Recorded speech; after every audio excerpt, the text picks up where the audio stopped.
This sport is sponsored by eBay. Padres drop again yesterday, 3-2 at the hands of the Philadelphia Phillies. They'll be back for game 2 tonight at 3:40 in Philadelphia. Walker Buehler will be on the mound for the Pods, while Christopher Sanchez, who puts his 44 and 2/3 innings scoreless streak on the line, will be going for Philly. And in the NBA, we got the NBA Finals. It is officially here in San Antonio. New York taking on the Spurs at 5:30. San Antonio open as 5.5-point favorites, has been bet down to 4.5-point favorites with the point total set at 217.5. eBay is home to millions of finds, and each one becomes part of your story. From your favorite vintage band tee to the dream car you've been searching for, or the foul ball you heroically gave away, it's all there on eBay. eBay, things people love.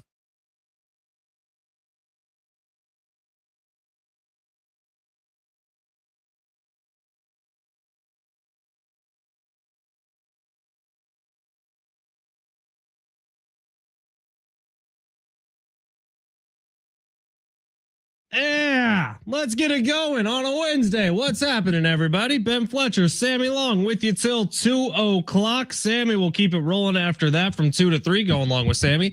Schaefer and Sliwa will be your drive home from 3 to 6. A very busy show coming up today. Padres lose to the Philadelphia Phillies in Philly. Padres decide to DFA Nick Castellanos today while they're playing against his former team. That was a little foul, I'm not gonna lie. Filthy business there. What are we doing?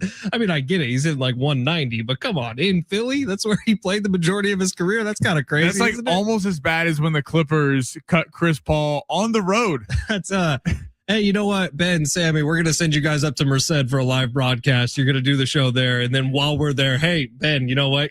You guys are actually fired. But have fun getting home. Yeah, Take the exactly. Kind of crazy business there, but that's what it is. It's business. And so Nick Castellanos wasn't getting it done. I don't think he was the biggest problem with this team by any stretch of the imagination. But Nick Castellanos, they have like 7 days to decide what to do with him now. Trade him, put him on waivers, sign him to a minor league contract. There's a bunch of different things that can happen with Castellanos, but we'll see. The bigger issue is what happened yesterday, and we'll get into it all over the next couple of hours. We got some giveaways for you today. We got a pair of tickets for you to go see Colombia versus Jordan at Snapdragon Stadium coming up on Sunday at 4 o'clock. SanDiegoFC.com/countdown to 26 to buy tickets for this World Cup friendly in advance. Or you can keep listening for the Sounder, which can play at any time. And you could win those tickets. And we also have a 4-pack of tickets to the San Diego County Fair that will be given away at some point. We're like Oprah giving out gifts today. Oh yeah, we're your friends with benefits in the afternoon. That's what I like to say. The benefits are the tickets. We also have Eric Williams, covered the NFL for a long time. He's coming up at 12:30. Talk about the drama in the NFC West as there's currently a warrant out for Brandon Ayuk's arrest, as the Rams made the biggest move of the offseason, and as the Cardinals are in a contract dispute with Jacoby Brissett. Yep, you heard that one right. All right, Sammy, you ready to have a great show? I'm ready to have a great show. Like the best show you've ever had? Yes. I think so. I think this is going to be a good one. We also have the NBA Finals Game 1 coming up tonight. Holy crap, I watched some hockey last night. What a game. Man, those Vegas Golden Knights, man. That's a good hockey team right there. If only we took the over in that one, we'd be happier today. You know why I'm mad at myself? If only we took the under on the Padres Phillies, we'd be happier today. You know what? I'm frustrated with myself because originally I was going to go Vegas money line, and then I was like, you know what? That might be a little aggressive night one. So I went with the under, and they won 5-4. Either way, what a game. Like I bet $5 on long shots yesterday. I'm okay losing that because that game was fantastic. All right, we're going to start with the Padres though. Not fantastic. What happened out in Philadelphia? So they get the 2 runs on a Gavin Sheets home run. They have a 2-0 lead, and you're thinking, oh, with this bullpen, it is cushy the rest of the way. Not quite. It just kind of falls apart for Randy Vasquez. Bryce Harper was seeing the ball very, very well. Bryce Harper hits the home run out to left center field, and the Padres are in trouble.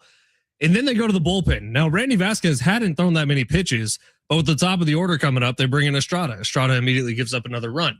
And so you're thinking, okay, well, the bullpen's been so good all year long. Maybe the offense can step up and take it back. Maybe the offense can do something to make some late inning magic, which has seemingly disappeared from the Padres since a few weeks ago.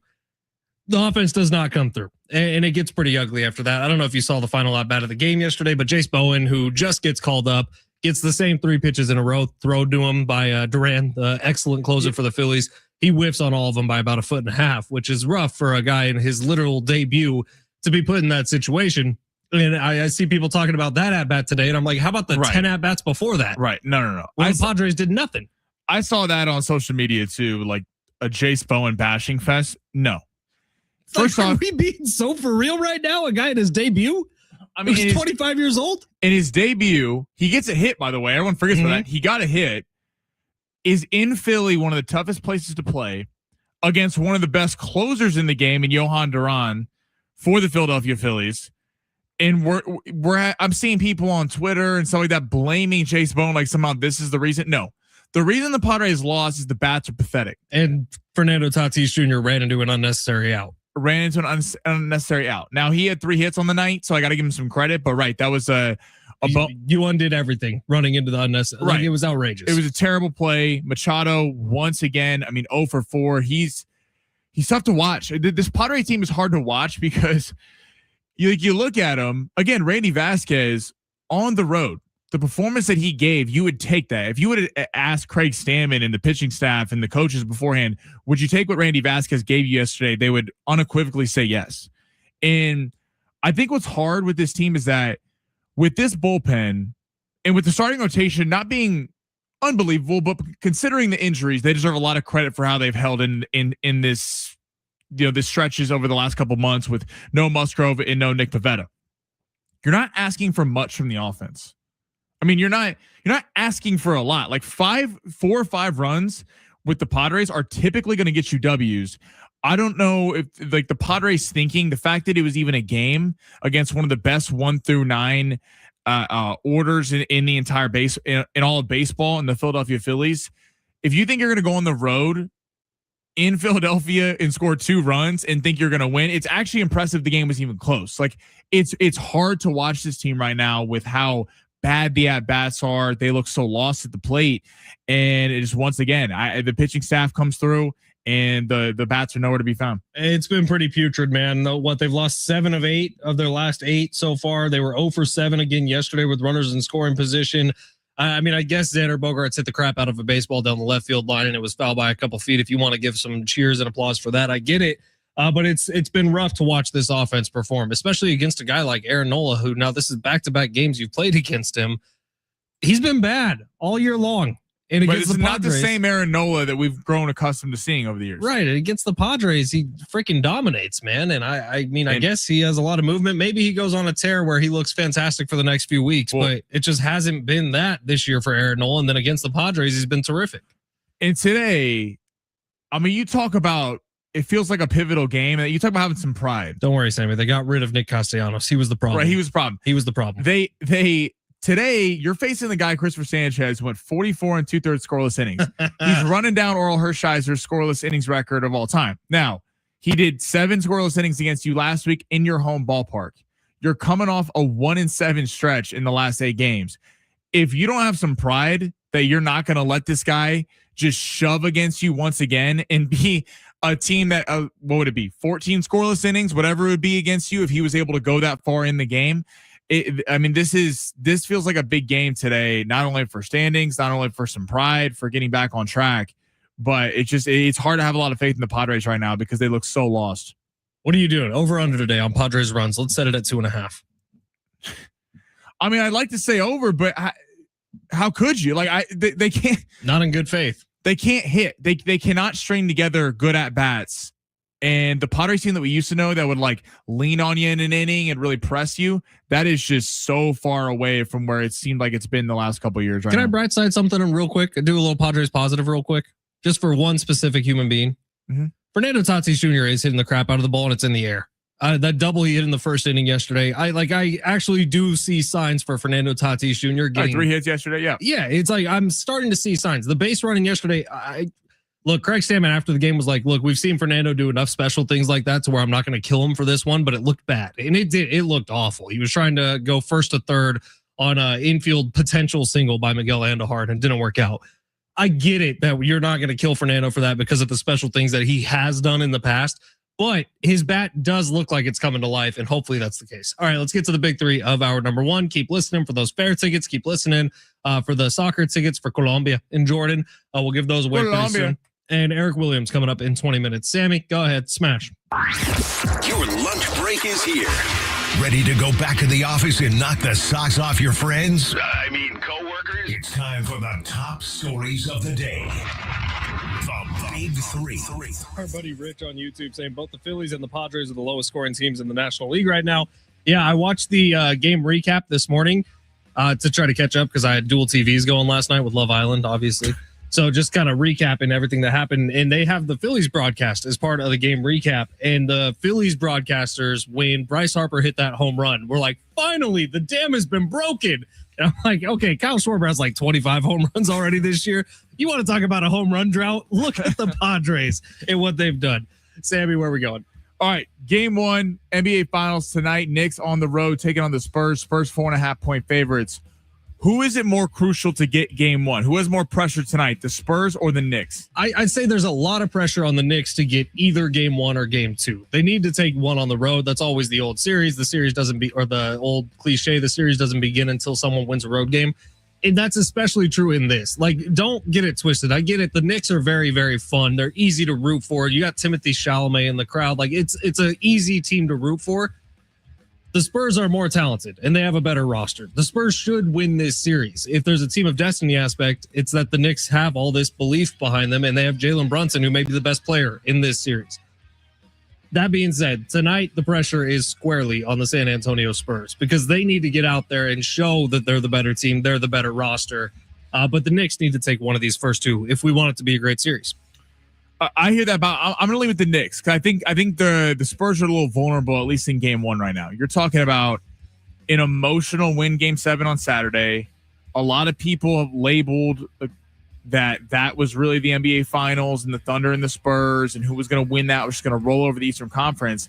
The Knicks are well rested. I know Mitchell Robinson's going to play tonight, but he had the pinky injury that's kind of been bothering him the last week and a half. But like, you want to go make a statement that you really belong because to the Knicks' credit, they have been the best team in basketball over the last month and a half. And It's not even close. But they've only been playing against the East. Well, that's what. People kind of take it with a grain of salt. They go, yeah, but you're not playing the Spurs or the Thunder. I think the Knicks are on the Spurs level. I really do. And I think to make a statement tonight, I think you could catch the Spurs a little bit off guard. Not that they're not going to be ready for the NBA Finals, but you want to go show that you belong in this series because I truly believe Madison Square Garden is going to be a nasty home crowd advantage. Go take game one. I put more pressure on the Knicks tonight to come out and show you have the rest advantage. Go show that you belong in this series. This is also we're going to find out if the rest advantage is actually an advantage because they've also been at home watching these Spurs Thunder games and how physical they are. Like that gets in your head too. What's next, Sammy? All right, let's go to now the PGA Tour. This is interesting. The PGA Tour model, they're proposing that there would be 2 tracks of tournaments.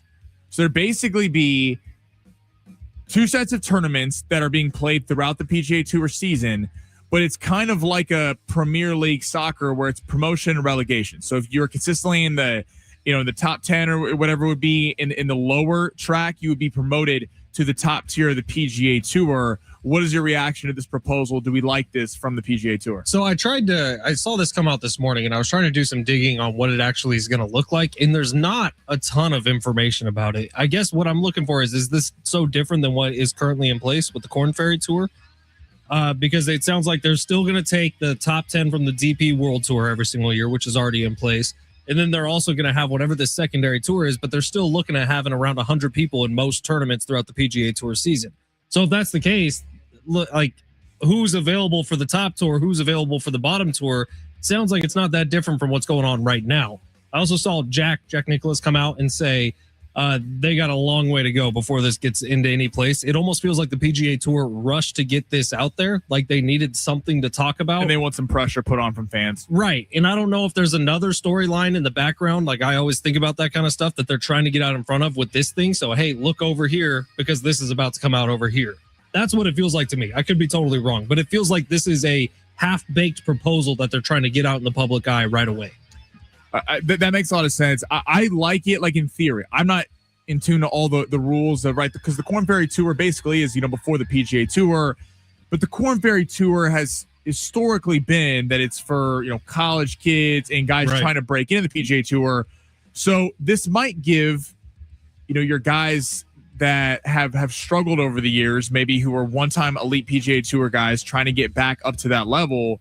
Like a Joel Dahmen would be a perfect example, a guy who was kind of hot on the scene, then went through years of just not good play, could then get demoted to this tour and try to work its way back up. Like Ricky Fowler had that. Ricky Fowler burst onto the scene, then went through a little bit of a lull, has been playing better recently. I do like that whole system. Like I think that's fun with soccer actually in the Premier League, that, if you're not in the contention for a title, at the very least, you're trying to not get relegated. And I think the fluidity would be kind of fun there and add a little something to the other tournament, whereas the Korn Ferry tournament really is for golf diehards. The other thing I would say is golf, when Live Golf happened and the big split happened and a bunch of the golfers went over, golf started making all these committees. And Tiger's a part of one of them, the Future something PGA committee that Tiger's in charge of. And there's another one with Jack. There's another one. Like it's kind of all over the place right now. I think they're in a weird spot where there's too many ideas being thrown around and there might be too many chefs in the kitchen that are all trying to make the future of golf better. But in the meantime, we're just getting a bunch of these thrown out there, and it's weird to me. Like the comeback process for all the guys from Live, why not just open up the door and slap them with a fine? That makes more sense to me, but you're making them sit a year and go jump through all these hoops to come back. Like too many cooks in the kitchen. There's too much going on right now. So I don't know if I like it. Is number 3 about tonight's game in the NBA? Yep. Let's get to it on the other side.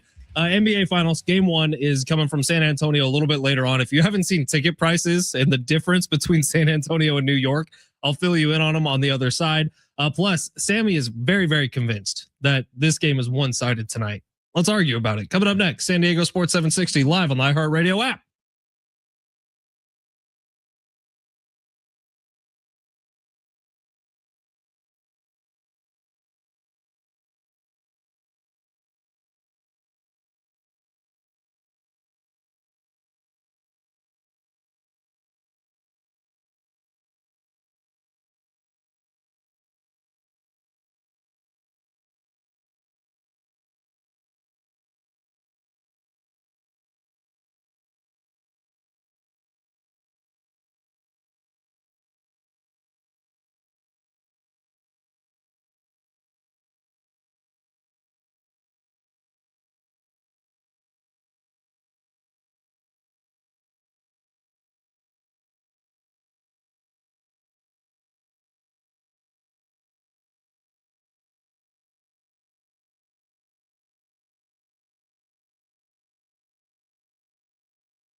Our iHeartRadio Music Festival is back, and you can win your way in before you can buy them. Live performances by the Goo Goo Dolls, Kenny Chesney, Lainey Wilson, Snoop Dogg, Weezer, and more. September 18th and 19th at T-Mobile Arena in Las Vegas. 2 nights, 1 stage. Listen to win tickets before you can buy them, including airfare and hotel accommodation in Vegas, plus $1,000 spending cash.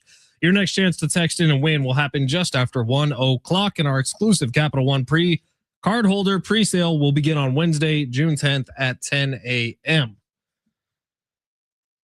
There's a lot going on there, Sammy. Yeah, I'm about to say that's a mouthful. That's a hefty read.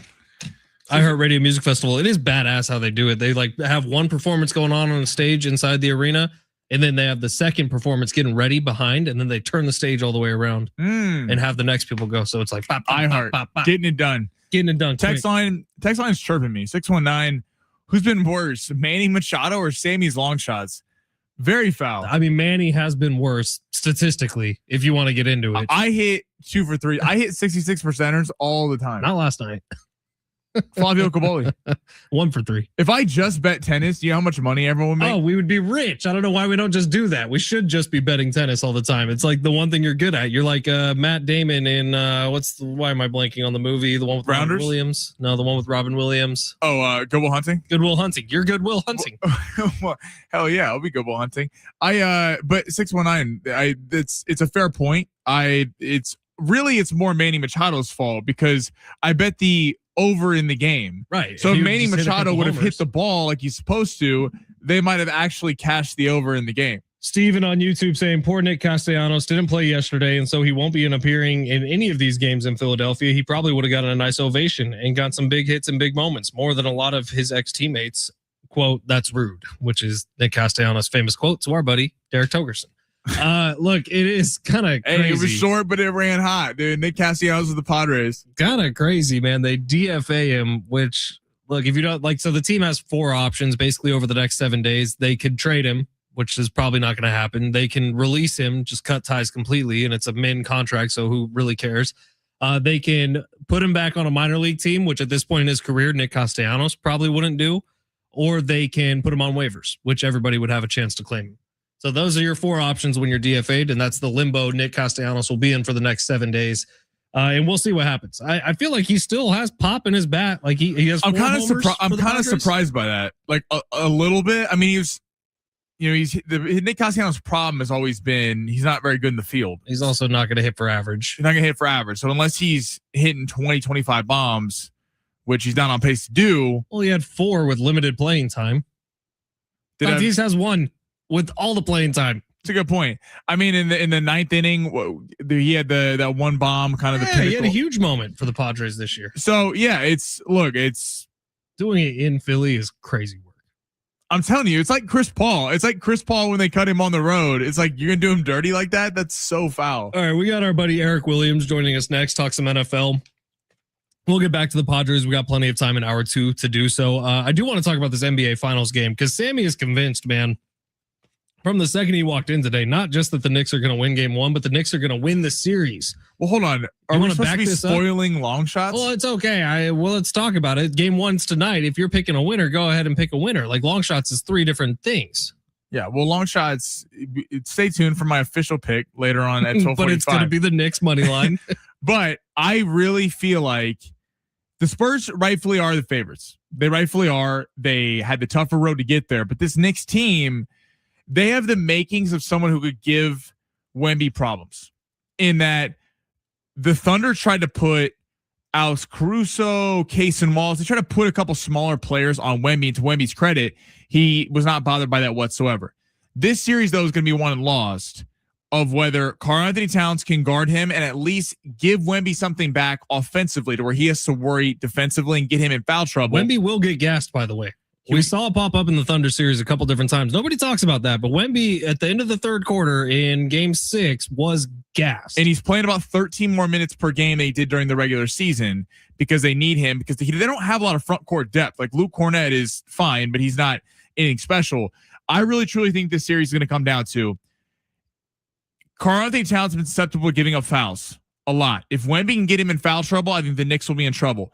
If Karl-Anthony Towns, if they are able, Mike Brown is able to put Josh Hart on Wemby or OG Anunoby, a collection of these players. OG Anunoby is a wing player, but weighs about 240 pounds. He could hang with Wemby and at least give him some good defensive looks. He's a tremendous defensive player. If they're allowing Karl-Anthony Towns to just strictly focus on offense, I think they have a massive advantage over the Spurs. I think this is a great NBA Finals. I think it's close to a pick 'em. I know Vegas has them as about 2-1 favorites to Spurs, but I like the Knicks a lot in this series. How much money you have the Knicks on winning the whole series? I put a little sprinkle. I put a little 50 on them to win the series. Ooh, girl. 858 defending Sammy here says, truth is no one is making money on Manny Machado. At least Sammy has me at plus 300 since last month. Look at that. Shout out to the 858. Is that our alternate lines guy? Because alternate lines, Sammy is money. Let me tell you. 858, loyal listener of the show, always rocking with me on long shots. He knows his stuff. Take Sammy on alternate lines and you win a lot. I promise you. Because Eric I tell you, I hit 2 or 3 or 3 or 4 every time. Eric Williams is coming up next. He covers the NFL for Fox, specifically the NFC West, which is at the center of a lot going on right now. We'll get to it. Coming up next with EDUP, San Diego Sports 760, live on the iHeartRadio app.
This report is sponsored by Mothers Against Drunk Driving. Phillies taking on the Padres today in Game 2. Christopher Sanchez carrying his 44 2/3 scoreless innings into today's matchup, trying to chase down Oral Hershiser's record overall. The Padres will be going with Walker Buehler. That game will be at 3:40 for Game 2 of the series. And then in the NBA, Game 1 of the NBA Finals, Knicks Spurs in San Antonio. That game is at 5:30. San Antonio is a 4.5 point favorite with the point total set at 217.5. For victims of drunk and drug driving, your grief is unique, but you're not alone. You always have a place at MAD. Call the 24-hour victim helpline at 877-MAD-HELP or visit mad.org.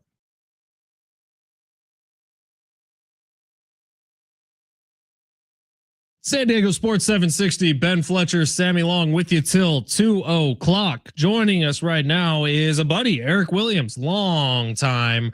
Well, you know the voice of Eric Williams if you've been in San Diego for a while. He is a Pro Football Hall of Fame selector. He's an NFL reporter for the NFL on Fox. And Edub, first of all, how you doing, man? It's been a while.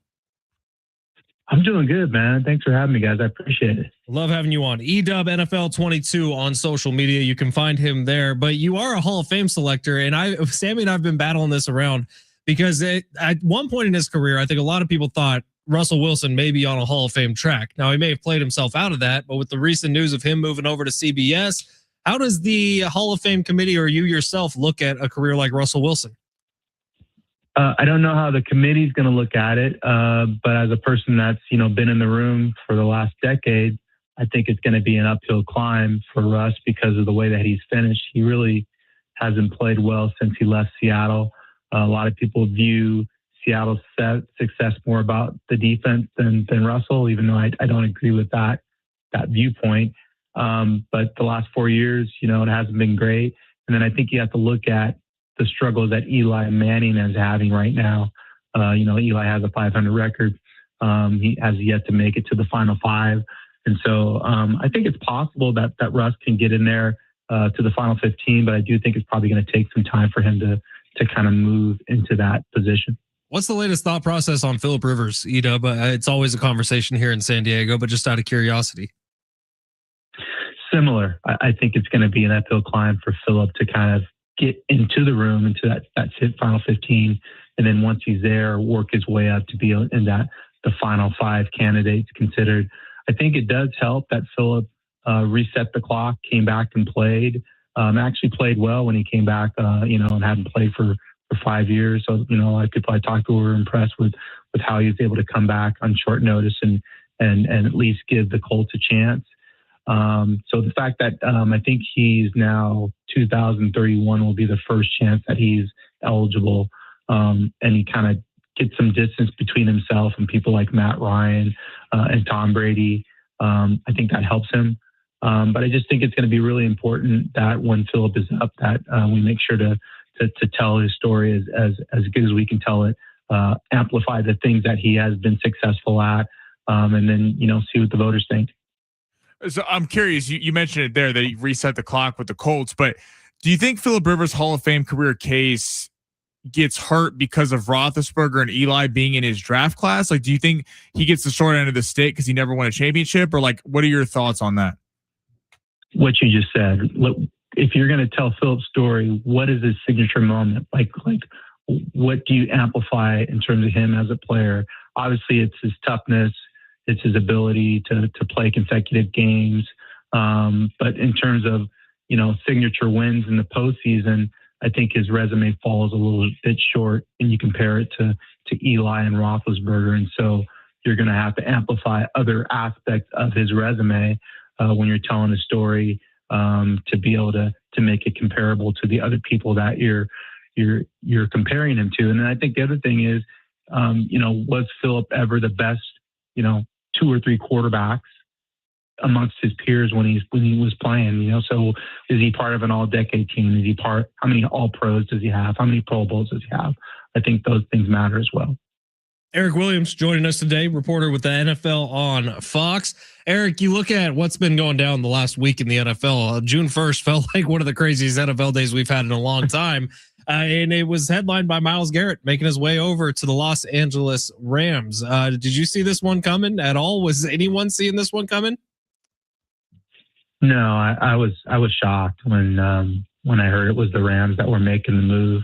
I think we knew it was a possibility that he could get moved, particularly when the Browns made the structural change to his contract to ease the cap hit that they would take over the next 2 years. Then you kind of sense that there might be a possibility they would move him. I just didn't think the Rams would be a candidate because they're already strong up front, with Jared Verse and Young, and Kobe Turner and Fisk inside. You really didn't feel like they needed another pass rusher. But hey, if you're going to add the best pass rusher in the league and one of the best to ever do it, then yeah, why not? So I think it just kind of sharpens the focus and really lets you understand that they are really going for it this year to try to win a Super Bowl. You know, Stafford's 38 years old. There's no guarantee he's going to play at an MVP level like he did last year. So this really gives them different ways to win games. You know, last year they were really carried by their offense. This year they're going to have an elite offense and an elite defense. So they could win games 16-13 this year, or they could win games 38-35. I just think there's a lot of paths to victory now when you bring in an elite playmaker like Myles Garrett who can help you close out games.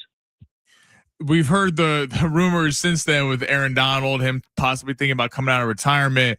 The Rams have kind of reiterated that in their plans for Myles Garrett, they used up all their money, so they would have to kind of, you know, figure things out. But how real do you think that is? Do you think Aaron Donald will be more likely to take a pay cut, or where do you see that transpiring? Yeah, I don't know how the money would work. That's a good point. I hadn't really thought about that aspect of it. I think the first thing you have to figure out is, does Aaron really want to play? I mean, does he want to go through the drudgery of training camp and actually getting up every day and going to practice and going to facility? I mean, when you look at his Instagram, he certainly looks like he can play. He looks like the same guy that was wreaking havoc on the league a couple of years ago with, you know, the lifting weights and all that. I think it's an interesting storyline. I think the Rams are smart to kind of run with it. You know, it gets them a little more attention. I'd be surprised if he does play. He's been pretty adamant whenever he's spoken publicly that he's kind of done and he's done everything that he could do in the game. I think, you know, the fact that you could play with somebody like Myles Garrett, you know, adds something to it, at least gives him something to think about. But I still would be surprised if he comes back. His wife, Erica Donald, posted today on Twitter, "Y'all are hilarious." Talking about all the speculation going around about Aaron Donald. But it could happen, and God, that would be terrible for every other team not named the Los Angeles Rams. Let's stick in that division, Eric, because the Rams have taken up a bunch of headlines this offseason. The 49ers, bringing in Mike Evans, have taken up a bunch of headlines this offseason. The Seattle Seahawks have really just subtracted when you look at it. Is it gonna, like, should they be the favorites in the NFC West next year? Is this a team that's looking like it should be a team on a potential repeat course for the Super Bowl? What do you think about the Seahawks offseason? They lost some good players on defense, you know, so that's going to hurt them. You know, Tariq Woolen moving on at corner, Kobe Bryant, safeties playing with the Bears, and Mafe, who signed with the Bengals. But they already had a lot of good players there defensively, and I think they had guys in their roster that could come in and fill those voids. So I don't think that's going to be too much of an issue. Offensively, obviously, they lose Kenneth Walker the third, the Super Bowl MVP, but then they draft Price out of Notre Dame in the first round. So it seems like they have a person that could come and fill in. I do feel like the Rams should be considered the favorite based on everything that they've done in the offseason and, you know, trading for Trent McDuffie, signing Jalen Watson, improving their secondary, obviously bringing in Myles Garrett, and then, you know, keeping most of their offense in place. That said, I think it's an advantage if you're a Super Bowl champion and you're considered an underdog, you know, going into the season. It takes a lot of pressure off them. You know, a lot of people nationally, I still think that, you know, Sam Darnold was kind of a fluke in how he played last year. I don't agree with that sentiment, but I still think that thought process is out there. So they're kind of laying in the weeds again and kind of, you know, have that us against the world mentality that they're able to play with because all the attention is on the Rams right now. I think it helps the 49ers too. You know, a lot of people kind of forget about them. They still have a talented roster. You mentioned it. Mike Evans comes in. Sounds like he's looked good during OTAs there. They still have to get, you know, Bosa back from injury and, you know, Mikael Williams, so that their pass rush has improved. That was a weak spot for them. And then they, you know, added Raheem Morris as their defense coordinator. So we don't know what that's going to look like. The last thing I would say with the Seahawks is we're probably not talking enough about Clint Kubiak leaving and going to the Raiders and Brian Fleury going in to serve as their offense coordinator. He's never called plays before. I think we just assume the offense is going to be the same, but it's going to take him a while to kind of figure out, you know, what it's going to be like for him on game day and calling plays. and what the offense is going to look like. So that could hamper them in the first half of the season. What do you make of the AFC? AJ Brown now going to New England to pair with Drake May. They're currently fourth in odds to get out of the AFC, headlined by the Ravens and the Bills and the Chiefs and the Chargers and Bengals kind of in there as well. Do you think it returns to kind of just the best quarterbacks being in it, or the Patriots and the Broncos, kind of the new faces of the AFC? Yeah, I think it starts with the Chiefs. I mean, I think if Patrick Mahomes is healthy and motivated, I would be concerned about the Chiefs, coming back and kind of returning to their former selves and being kind of the team to beat in the AFC if Mahomes is healthy. I think Walker really helps them. So Mahomes doesn't feel like he has to come out there and make every play offensively. He actually has somebody to hand the ball off to that can create explosive plays. And Andy Reid knows how to get, running backs involved. Just think back to LaShawn McCoy and what kind of player he was when Reid was in Philadelphia. And I think you could see kind of what Walker's going to do in that offense. And I think the other team to keep an eye on is the Bengals, with all the moves that they've made defensively, trading for Dexter Lawrence, signing Boya Mafe, as I mentioned. They also signed Cook, safety from the Chiefs. And then they made some pretty good draft picks that they brought in defensively. If that defense could just be competent and average with everything that they have on offense and playing in that division, which I think that division has kind of taken a step back, particularly with Myles, Garrett in LA. I think that the Bengals are going to be a team to watch for in the AFC. And then, obviously the Chargers will be there as well, adding Mike McDaniel. The offense should look different now. It should be more dynamic, more explosive with McDaniel there. I'm interested to see, how they play in the AFC West. Depending on who you look at with stats too, the Bengals have one of the top 3 easiest strengths of schedules coming into the season. Eric, you're the best. And that interview was going great until you started talking so good about the Chiefs, which now Sammy's just going to text you nonstop. Eric, that was phenomenal analysis.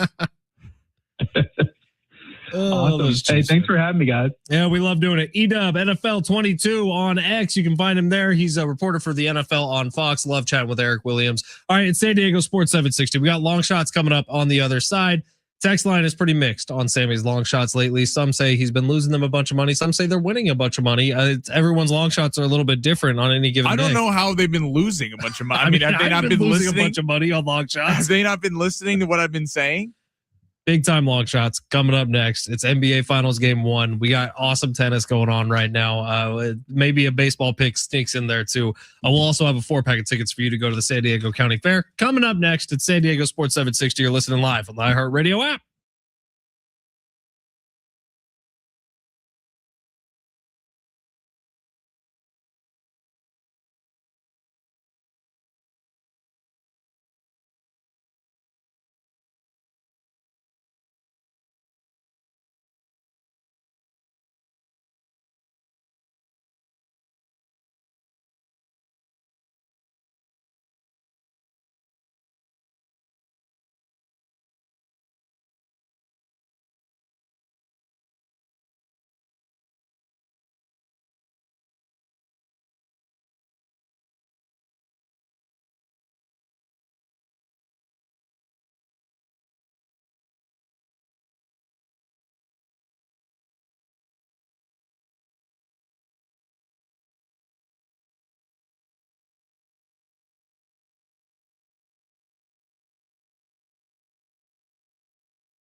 allow me to quote the GOAT, Michael Gary Scott, when he said, swag, stuff we all get. That's what's going on today out of Valley View Casino and Hotel. It's a Wear It Wednesday, any Wednesday, all day and night.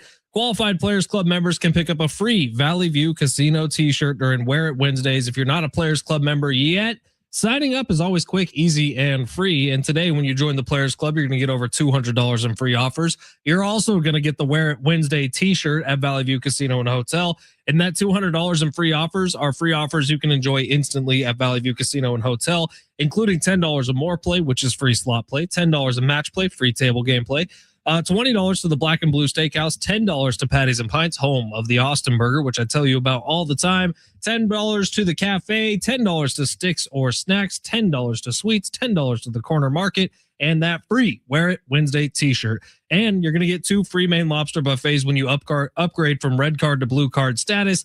The more you use that Players Club card on all your favorite slots or table games, the more rewards you're going to earn, like complimentary dining, free hotel stays, luxury gifts, invitations to exclusive events, and more. So be like Michael Scott. Go get you some swag, stuff we all get, at Valley View Casino and Hotel. While you're there, sign up for that Players Club card, and you're going to get the $200 in free offers as well. To learn more, visit valleyviewcasino.com. All guests 21 and over are invited to enjoy the casino, hotel, and restaurants.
Oh, yeah. San Diego Sports 760 is your home for live coverage of the 2026 FIFA World Cup. Get daily match updates from the opening match on June 11th to the final on July 1st. Hear live play-by-play of the most anticipated games in every Team USA match. The excitement of the World Cup all in one place. That would be right here on San Diego Sports 760. You're welcome, San Diego. Hey, it is San Diego Sports 760. If you're just joining us for the first time, my name is Ben Fletcher. Pleasure to meet you. That is Sammy Long, the guy with the gray hair. And we welcome you into our little oasis from noon to 2. Our humble abode, as Andy Bernard would say in The Office. Damn, that's 2 Office references in like 5 minutes. There's never enough Office references. This show is hitting its peak. We're really hitting our stride. If you're new to the show, that's the perfect encapsulation of the show. Is that there were 2 Office references in the span of 5 minutes, and one of them was during a live read. Hey. Swag, stuff we all get. Get on out to Valley View Casino and Hotel. Claim your free t-shirt. How about yesterday? And you were like, hey, go Go to Valley View. What's up, everybody? Thank you for being here. We really do appreciate it. We just got a text from our buddy Indy Drew, who was just in the office. I wish we would have ran up front and said hi to him. He just picked up his tickets to go see Chicago at the San Diego County Fair on the 10th. Love the show from Indy Drew. Thank you, Indy Drew. Have fun. 25 or 624 Saturday in the park. Hopefully Chicago breaks out some of their Christmas songs. That's some of their best work. But as we proceed on here, in about 5 minutes, we're going to give away a 4-pack of San Diego County Fair tickets right after long shot. So don't go anywhere. You got to sit through Sammy, talk about bets, and then we're going to give away a 4-pack of tickets to the San Diego County Fair. Sammy, if you will, please smash. You looking for some luck? Want to win big? Gotta play big. You are so money and you don't even know it. Time to take a chance Say that man, his man. with long shots. By the way, not for nothing, did just get a little push notification from our old friends Prize Picks, who still friends with, but Prize Picks is offering Jalen Brunson up for 1 point tonight. 1 point tonight. So if you still have that account, load it up. Sammy, where are we going? We're saving the NBA Finals for last. We all already know your pick. You don't know my pick. You have no idea what my pick is. For text line is already chirping me about that I am not good when picking against the Spurs. Well, you have a pretty terrible record when picking against the Spurs. No, first off, I was hitting pretty well in the Western Conference Finals. You know, I can't blame that Dylan Harper wants to dunk at the last minute in Game 7 to hit it over. All right, that's neither here nor there. All right, Roland Garros, women's tennis. We don't have any men's on tomorrow morning until Friday. Pagula? Your favorite. Marta Kostyuk and Mira Andreeva. See. Look at that. Look at that. Okay. Kostyuk has been a 23-year-old. She's perfect on clay so far this season. 16-0, which is what Roland Garros is played on. She has taken down former French Open champion Iga Swiatek and the number 7 ranked player Elina Svitolina so far in this tourney. She is a very good player. Now, she's playing Mira Andreeva, 19 years old, has really kind of made a name for herself so far in this tournament. Yes, I know my camera's down. We'll fix that in a few minutes. Mira Andreeva, I had lost to Kostyuk in the 2026 Madrid Open final. I think it's going to be very good. Women's tennis can go one of two ways because it's only 3 sets. So you don't have as much time to kind of warm up into the match like the men do playing 5. I do like Kostyuk to beat Andreeva in 3 sets. Find that on Kalshi, get you some good odds. Kostyuk to beat Andreeva in 3 sets. All right, we're heading to baseball. The Yankees and the Guardians. Run total is at 7.5. Low run total, actually, for a game. Now, they're telling us why. Garrett Cole on the mound for the Yanks. Came back a couple weeks ago. He, remember, missed all last season because he just got injured or early on in the year last year. I believe in spring training. I don't totally remember. But he missed the season. Real loss for the Yankees. He is back now. This is one of the best rotations, sneaky, in Major League Baseball. Cam Schlittler got lit up yesterday by the Cleveland Guardians, but he has been very good. What's his name? Cam Schlittler. You got Max Fried. That's a great rotation they got there, but Garrett Cole headlines it. Gavin Williams, though, only about a 3 ERA going for the Guardians, and Aaron Judge is out for this game. He is day-to-day dealing with an injury. Jazz Chisholm has been having a good season, but I like the under 7.5 in this game. The Yankees only scored 2 runs yesterday. I do not expect them to let the Guardians go feral like they did yesterday, getting after Schlittler. So I like the under 7.5 in Yankees Guardians. All right, NBA Finals. Apparently we got a bunch of Spurs fans in the text side. But this game, this night one, I'm riding with my pick. I'm not letting anyone change my pick. Knicks plus 4.5. I'm taking on the money line, but we're taking plus 4.5 because it's the responsible thing to do. I'm riding with Sammy. Moneyline Knicks. Let's go. I like the Knicks in this matchup. I'll tell you why. I think it's going to be a great series. I think it's going to go 6, possibly 7 games. But in tonight's game, you're talking about the emotional letdown of winning one of the toughest series they're going to play all year against the Oklahoma City Thunder. Game 7, Wemby showed out. But Stephon Castle has been turning the ball over at a very high clip. Him and Dylan Harper, that was kind of the one problem for them in that last series. Mikal Bridges, OG Anunoby are very well equipped to do this. They have the rest advantage. They've been sitting for a week. The Knicks have been the best team the month of basketball the last month and a half. Also, these two teams have one of the best 3-point corner field goal percentages in the entire NBA, both of them. So that's going to be where the matchup's won. Can Anunoby and Bridges take on Vassell and Johnson? That's where I think this matchup's going to be won, especially tonight. I like the Knicks trying to prove a statement. night one on the road. They need this game because they got to send it back, try to steal home court back, taking it to Madison Square Garden. I do think Jalen Brunson, the Knicks, get it done tonight. I like them on the money line, but I think we'll take them plus 4.5. I think the key player of this game, OG Anunoby, has a field day on defense against Victor Wembanyama, letting Karl-Anthony Towns roam. All right. Also, the Knicks are 2-1 this season against the San Antonio Spurs. The only other team to have a beat Wemby multiple times this year were the Golden State Warriors. Wow. Sammy did his homework. You want to recap that real quick? Run through them? Yes, Knicks plus 4.5. I like Kostiuk in women's tennis tomorrow in 3 sets, and I like the under on the Guardians and the Yankees today in Major League Baseball. We'll see how it goes. That was 3. This is 4. A 4-pack of tickets to the San Diego County Look at Fair. that. Once upon a fair, there was a tale of food, fun, amazement, and more. The San Diego County Fair, it's the biggest and longest running event in San Diego County, and it makes its triumphant return from June 10th through July 5th, closed Mondays and Tuesdays. Visit sdfair.com to plan your happily ever after, or you can call right now. Sammy, what number caller are we giving these to? So caller 10. Caller 10, you're going to the fair with 4 tickets. It's 877-767-4760. You are listening to San Diego Sports 760 live on the iHeartRadio app.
Sports sponsored by Anderson Plumbing, Heating and Air. Stanley Cup Finals. The NBA Finals game 1 tonight at 5:30. San Antonio is a 4.5 point favorite with the point total set at 217.5. Speaking of the Stanley Cup Final, Vegas goes on the road last night in Carolina, gets a big win 5-4 over the Hurricanes. First time in game 1 of Stanley Cup Final history that the road team underdogs had a multi-goal comeback in the game. And of course, the Padres. Game 2, 3:40 today. Christopher Sanchez on the mound for the Phillies, while Walker Buehler will be getting the ball for the Pods. Choosing the right home service company isn't just about fixing what's broken. It's about trusting who's in your home. That's why homeowners count on Anderson for friendly, professional service that keeps everything running right. Visit AndersonPHA.com.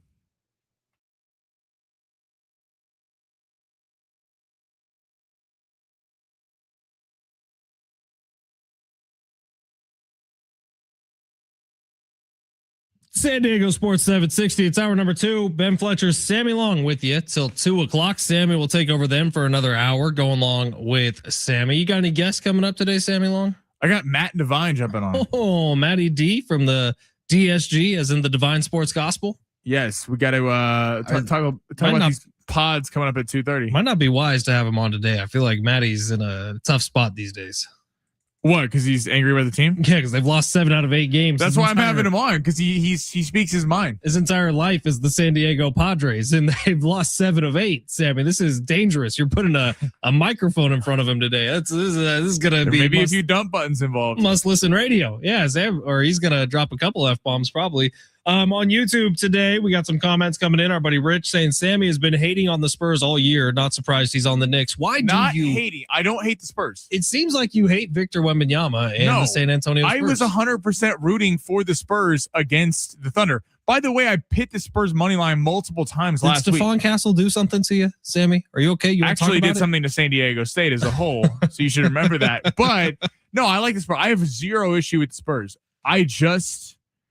I don't know. I think I got a weird feeling that we're naming the dynasty too soon. Maybe.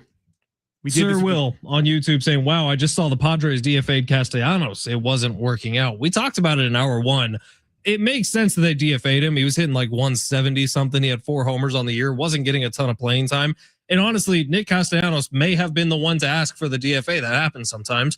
But what's kind of crazy is they did it while they're in Philadelphia, which is his former foul behavior. Like the best seasons of his career were with the Philadelphia Phillies, and for them to DFA him there, it's kind of crazy to me.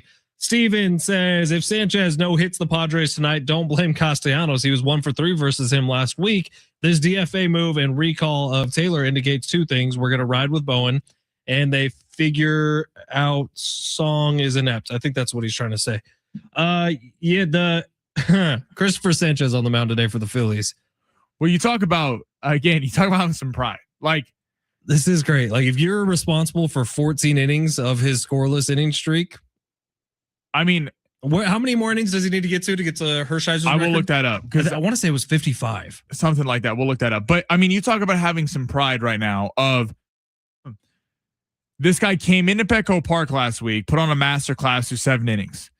This Phillies team has tormented you over the last week. It's beat you 4 times. Orel Hershiser threw 59 consecutive scoreless innings. All right, so he's got a couple more games to go. So, one more game, this thing gets really real. This is consecutive starts against the San Diego Padres. And we had a little bit of this conversation with Kevin Acee yesterday, where it's like, don't you think the batters would have the advantage in this situation? Well, as for the first one, with Aaron Nola going yesterday, Padres batters did not have the advantage. I think people just like glaze stats and things like that, but it is crazy when you think about that. Like 44 2/3 innings for Christopher Sanchez. Crazy to not give up 1 meatball, 1 hitter turns on 1. I mean, it's kind of unfathomable to think about. Now, again, this team has beat you 4 times last week. It's a big game for just the Padres. Like, take away the scoreless streak, that the Padres need to get back on track and stop this skid of 1-7 the last 8, playing some terrible baseball, with especially how clumped the whole wild card picture is. I mean, right, you would think it didn't help him, to your point yesterday against Aaron Nola. You would think that having gotten a look at this guy last week, you'd be able to make some adjustments. But this is where you look at, like, we got into it last hour. People were getting after Jace Bowen and guys like that. Like, absolutely not. This is where the guys that you pay all the money to, Manny Machado, over 4 performance yesterday. Terrible. Fernando Tatis had 3 hits. Terrible base running error.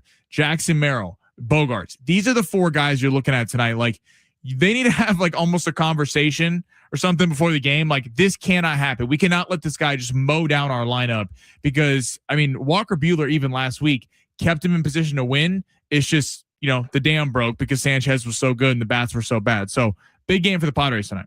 Very curious to see how it plays out. All right, we're going to get to the big 3 here in a second. By the way, you're still listening for that sounder. It hasn't played yet, right, It hasn't Sammy? played yet. For a pair of tickets to go see Columbia and Jordan at Snapdragon Stadium this Sunday. You mean Colombia? Colombia. Visit SanDiegoFC.com/countdown to 26 to buy tickets. That sounder can literally play at any time over the next 53 minutes. Did you say that you're going to the match? We are working on going to the match. I'm not positive how our Sunday's looking. We may be having to drive up to Oceanside, but if we're not, we will be going to that match.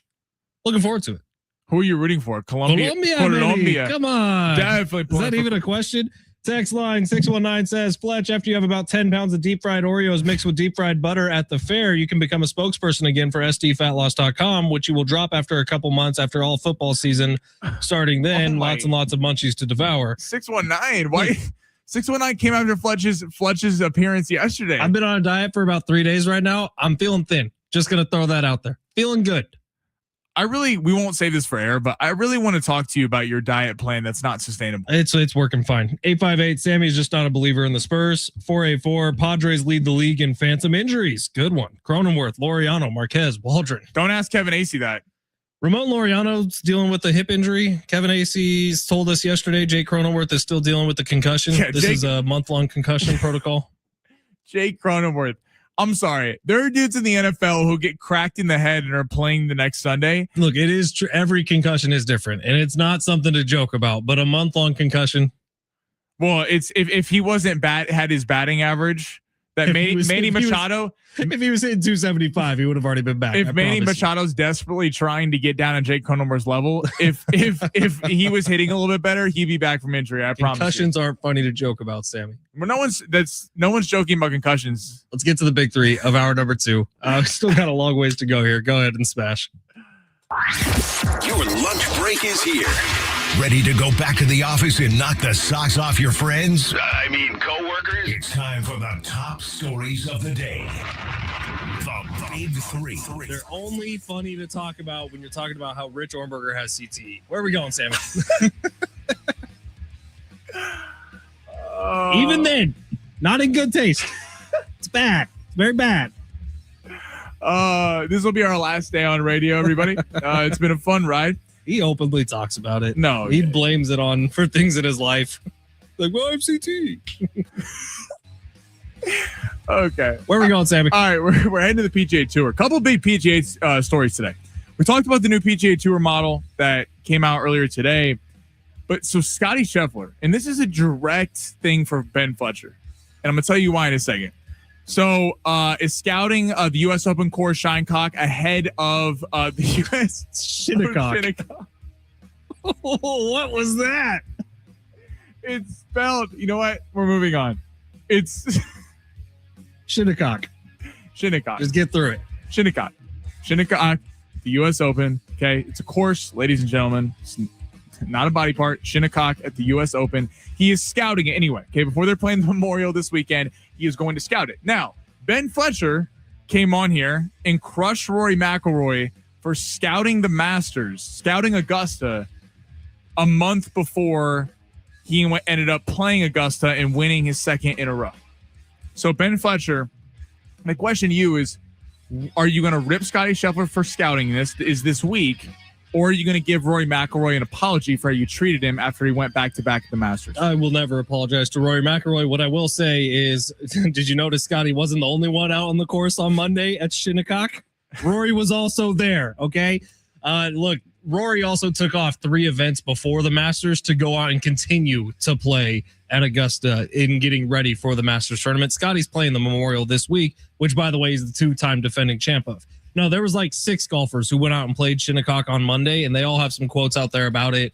They said the fairways are extremely forgiving. If you get lost in the rough, you're screwed. What people don't talk about with Shinnecock, last time the U.S. Open was there, Brooks Koepka won the U.S. Open at Shinnecock Final score, 1 over par. Mm. So they are trying to make this course brutal for the U.S. Open, which gets started in 2 weeks. June 19th, I believe, is the first day. Yeah.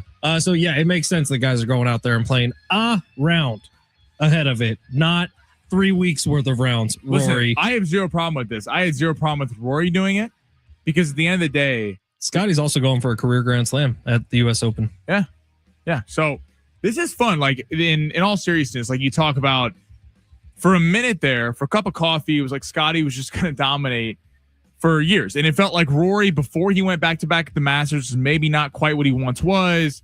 You know, had the brutal second place finish a couple years ago where he lost to DeChambeau. I mean, now that Rory's back in the picture, won back-to-back Masters, Scotty's still up there. A lot of the live guys coming back. I know they have been playing the majors, but it's just, I feel like golf's in a good spot right now. Like, get ready. Brooks is going to win the U.S. Open. You're all this talk about Scotty and Rory. Who cares? Brooks Koepka has won at Shinnecock before. I said it yesterday. Find you someone that loves you the way that Ben Fletcher loves Brooks Koepka. You're not gonna. You won't find that person. What's next, Sammy? All right. Heading to the NFL, Micah Parsons said today he will start the season on the PUP list, the physically unable to perform list, targeting a mid-October return coming off that ACL and Achilles injury. This also comes after for the Packers. So Josh Jacobs back at camp right now, but his lawyer is still dealing with that domestic violence allegation from a couple weeks ago. Kind of getting the feeling like the Packers could be that team that is having heavy regression. Like, where do you see them at in the NFC North? God, this is a big year for Jordan Love. This is a huge year for Jordan Love. He got the contract. At the time, we didn't know if he deserved that contract, but Jordan Love is now going to be going into this year definitely with one arm tied behind his back. You think about all the wide receivers who have left, Wicks and Dobbs no longer there, and so they're dealing with a little bit of a shortened roster on the outside. And now you're saying that one of the best defensive players in football isn't going to be ready for the start of the season. Who knows about Josh Jacobs, who, by the way, was an anchor of the team last year. He was probably the best player on the Packers a year ago. He may end up missing 6-7 weeks of the season, if not this year, then next year. Like, this is a problematic year for the Green Bay Packers. And I know I saw this big story yesterday about what if the Steelers played against the Packers in the Super Bowl this year. That would be Aaron Rodgers would become the fourth player in NFL history to beat every team. We can write that one off. It ain't happening, either side of things, but the Packers are in some trouble. Can you imagine what Jerry Jones is thinking right now? Well, that's what I'm about to get you. So, I mean, best trade ever for the Cowboys. Right. We don't wish anything on Micah Parsons. Hopefully he makes a full recovery because he is one of the most fun players to watch in the NFL. But, I mean, Jerry Jones sitting there like, wait, so we got Caleb Downs from Ohio State. We remade this defense. Quinnen Williams, the defense down the stretch of the year after they made all those acquisitions at the trade deadline is playing much better football. They got the Lawrence, the pass rusher from UCF in the first round as well. So, like, they have completely remade this defense, and the Packers went all in thinking that they were a piece away. And look, Micah, they were a big-time threat heading into the NFC playoffs. Who knows what would have happened had he not gotten hurt in that game against Denver. But right, Jordan Love's a very good player, but Jordan Love also got paid big money because he demolished the Cowboys in that wild card game a few years ago and then had a pretty decent showing against your Niners in the divisional round. Like, decent showing. Did we anoint the Packers Jordan Love and Matt LaFleur too much? They've been the 7th seed each of the last 3 playoffs, and I have concerns like, who is their star receiver? Matthew Golden? Christian Watson? Like this is going to be the worst Packers year in recent memory, which that's a bad place to be in with a head coach who we've talked about being on the hot seat in the past. Matt LaFleur is going to be firmly on the hot seat this year. And the division's legit now. Like, they used to beat up on the Lions. Right. And like the Lions are going to be good again this year. The Bears, the Vikings. Bears are on the cover of Madden. Caleb Williams about to get hurt. Uh-oh. I was about to get to that. Caleb Williams. Madden we actually get to this on the other side. Did you see the pictures? Of what? The cover. Oh, yeah. It looks cool. Looks good, man. Yeah, Caleb Williams. USC guy. Looking good. All right, yeah, let's get to it. Coming up next, San Diego Sports 760. You're listening live on the iHeartRadio app. Sammy, have we played the sounder yet? We haven't yet. So if the show is only 44 minutes longer, it's going to play in the next 44 minutes. It's going to play in the next 44 minutes. Cool. So if you want tickets to go see Colombia versus Jordan at Snapdragon Stadium, just keep listening for that sounder. It's San Diego Sports 760. You're listening live on the iHeartRadio app.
America is turning 250 years old in San Diego Sports 760. We are celebrating with $250,000 in cash. So nice of Sammy to donate a salary.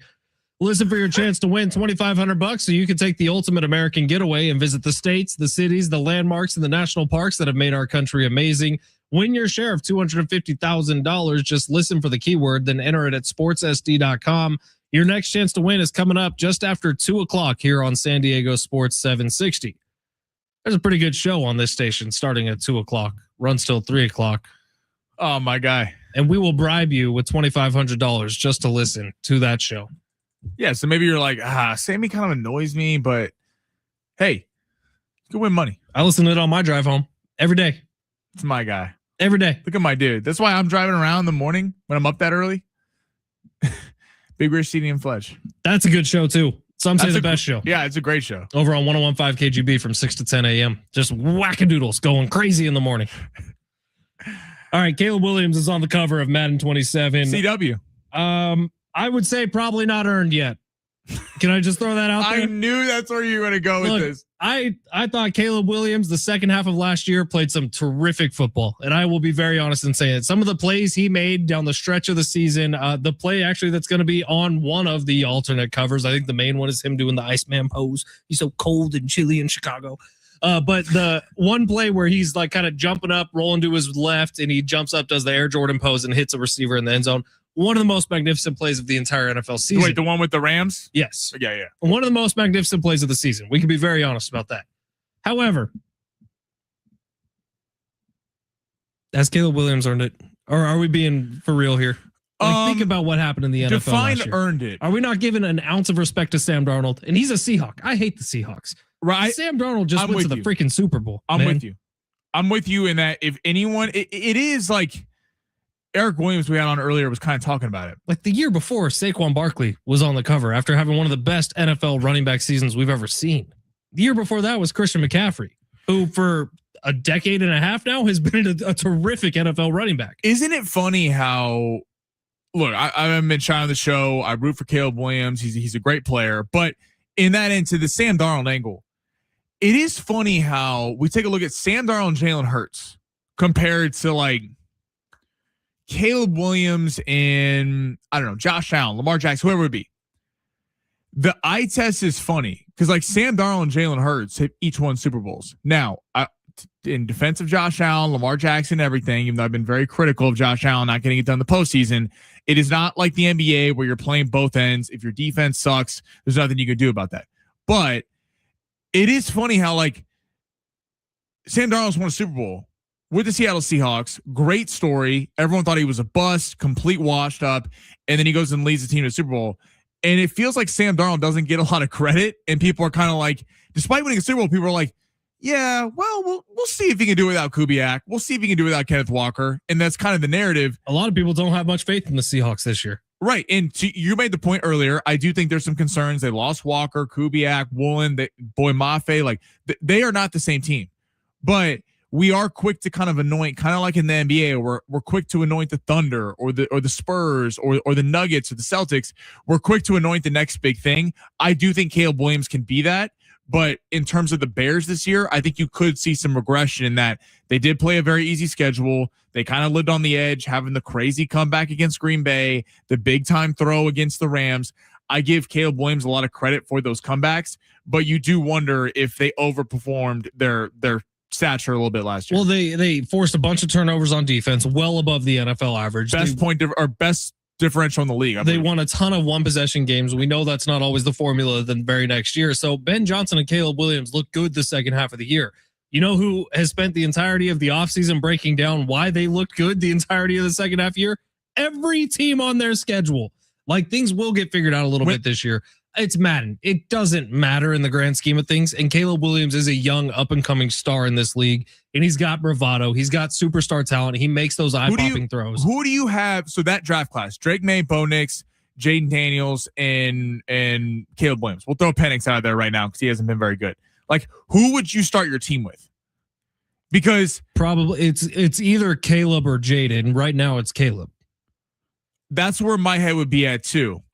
Caleb or Jaden? I think we're not giving Jaden Daniels enough credit with what he did his first year. Last year was just such a disaster. Now, a lot of that was injuries, a lot of that, but like we saw the special in year one, but we just didn't see very much of it in year two.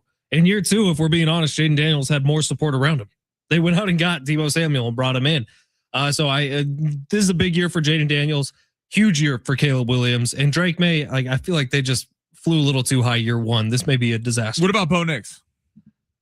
Bo Nix is tricky, man. It's always tricky when you look at a guy like Bo Nix or even a guy like CJ Stroud. When you have a defense the caliber that the Broncos and the Texans had a year ago, take it with a little bit of a grain of salt. A little bit of a grain of salt. And Bo Nix, look, man, some of the games he won ugly. It feels like he's the guy that constantly plays down to the competition he's playing against. I give him credit because I have not been the biggest Bo Nix supporter, but I give Bo Nix a lot of credit for how he beat Josh Allen the Bills because he went toe-to-toe and offensively won that game. And his fourth quarters all year were tremendous. It was quarters 1 through 3 that he was a problem. But to your point, you talk about one-score games. The one score beat the Jets. One score beat the Chiefs 4-stringers, the Giants, like the Washington Commanders on that failed 2-point conversion from Mariota. They lived on the edge, and I wonder if we start to see some regression back to the pack for some of these teams that had big last years. Now, while we're on the subject here, quickly, the easiest 2026 schedules per FPI are the Ravens, the Browns, the Saints, the Lions, the Bengals. Read that again. The Ravens at 5, Browns at 4, Saints at 3, Lions at 2, Bengals at 1. So this FPI has the Bengals having the easiest schedule in the NFL next year. I know Warren Sharp's metrics were a little bit different. He had the Bengals at 3. It's funny how the Ravens and Bengals are in the same division and they're both top 5 easiest. I know. Both people, because they're going to have to play each other twice. Right. And I think people look at that. Now the Browns got worse. No Garrett. What are the Steelers going to be? But ready for the hardest schedules? Let's hear it. The number 5, well, I guess the number 1 hardest schedule is the Seattle Seahawks. Should be. They just won the Super Bowl. Yep. Cowboys, Dolphins, confusing. Rams, Cardinals. 3 NFC West teams in there. Makes sense because right. There's no, again, outside of the Cardinals, you guys don't have any gimmies. I'm sure number 6 would probably be the 49ers, who had 12 wins last year, finished second in the division, and have to play against the NFC West. It's going to be a fun year, man. 99 days away. Can't wait for it. All right, it's San Diego Sports 760. You're still listening for that sounder. Let's get more into the NBA Finals. Game 1 coming up next on the iHeartRadio app.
The sport is sponsored by Mothers Against Drunk Driving. Padres back for game 2 today against the Philadelphia Phillies after losing 3-2 last night. Walker Buehler will get the ball for the Pods, while Christopher Sanchez puts his scoreless streak on the line against the Padres with 44 2/3 innings. That game will be at 3:40. NBA Finals Game 1 tonight gets going at 5:30 in that one.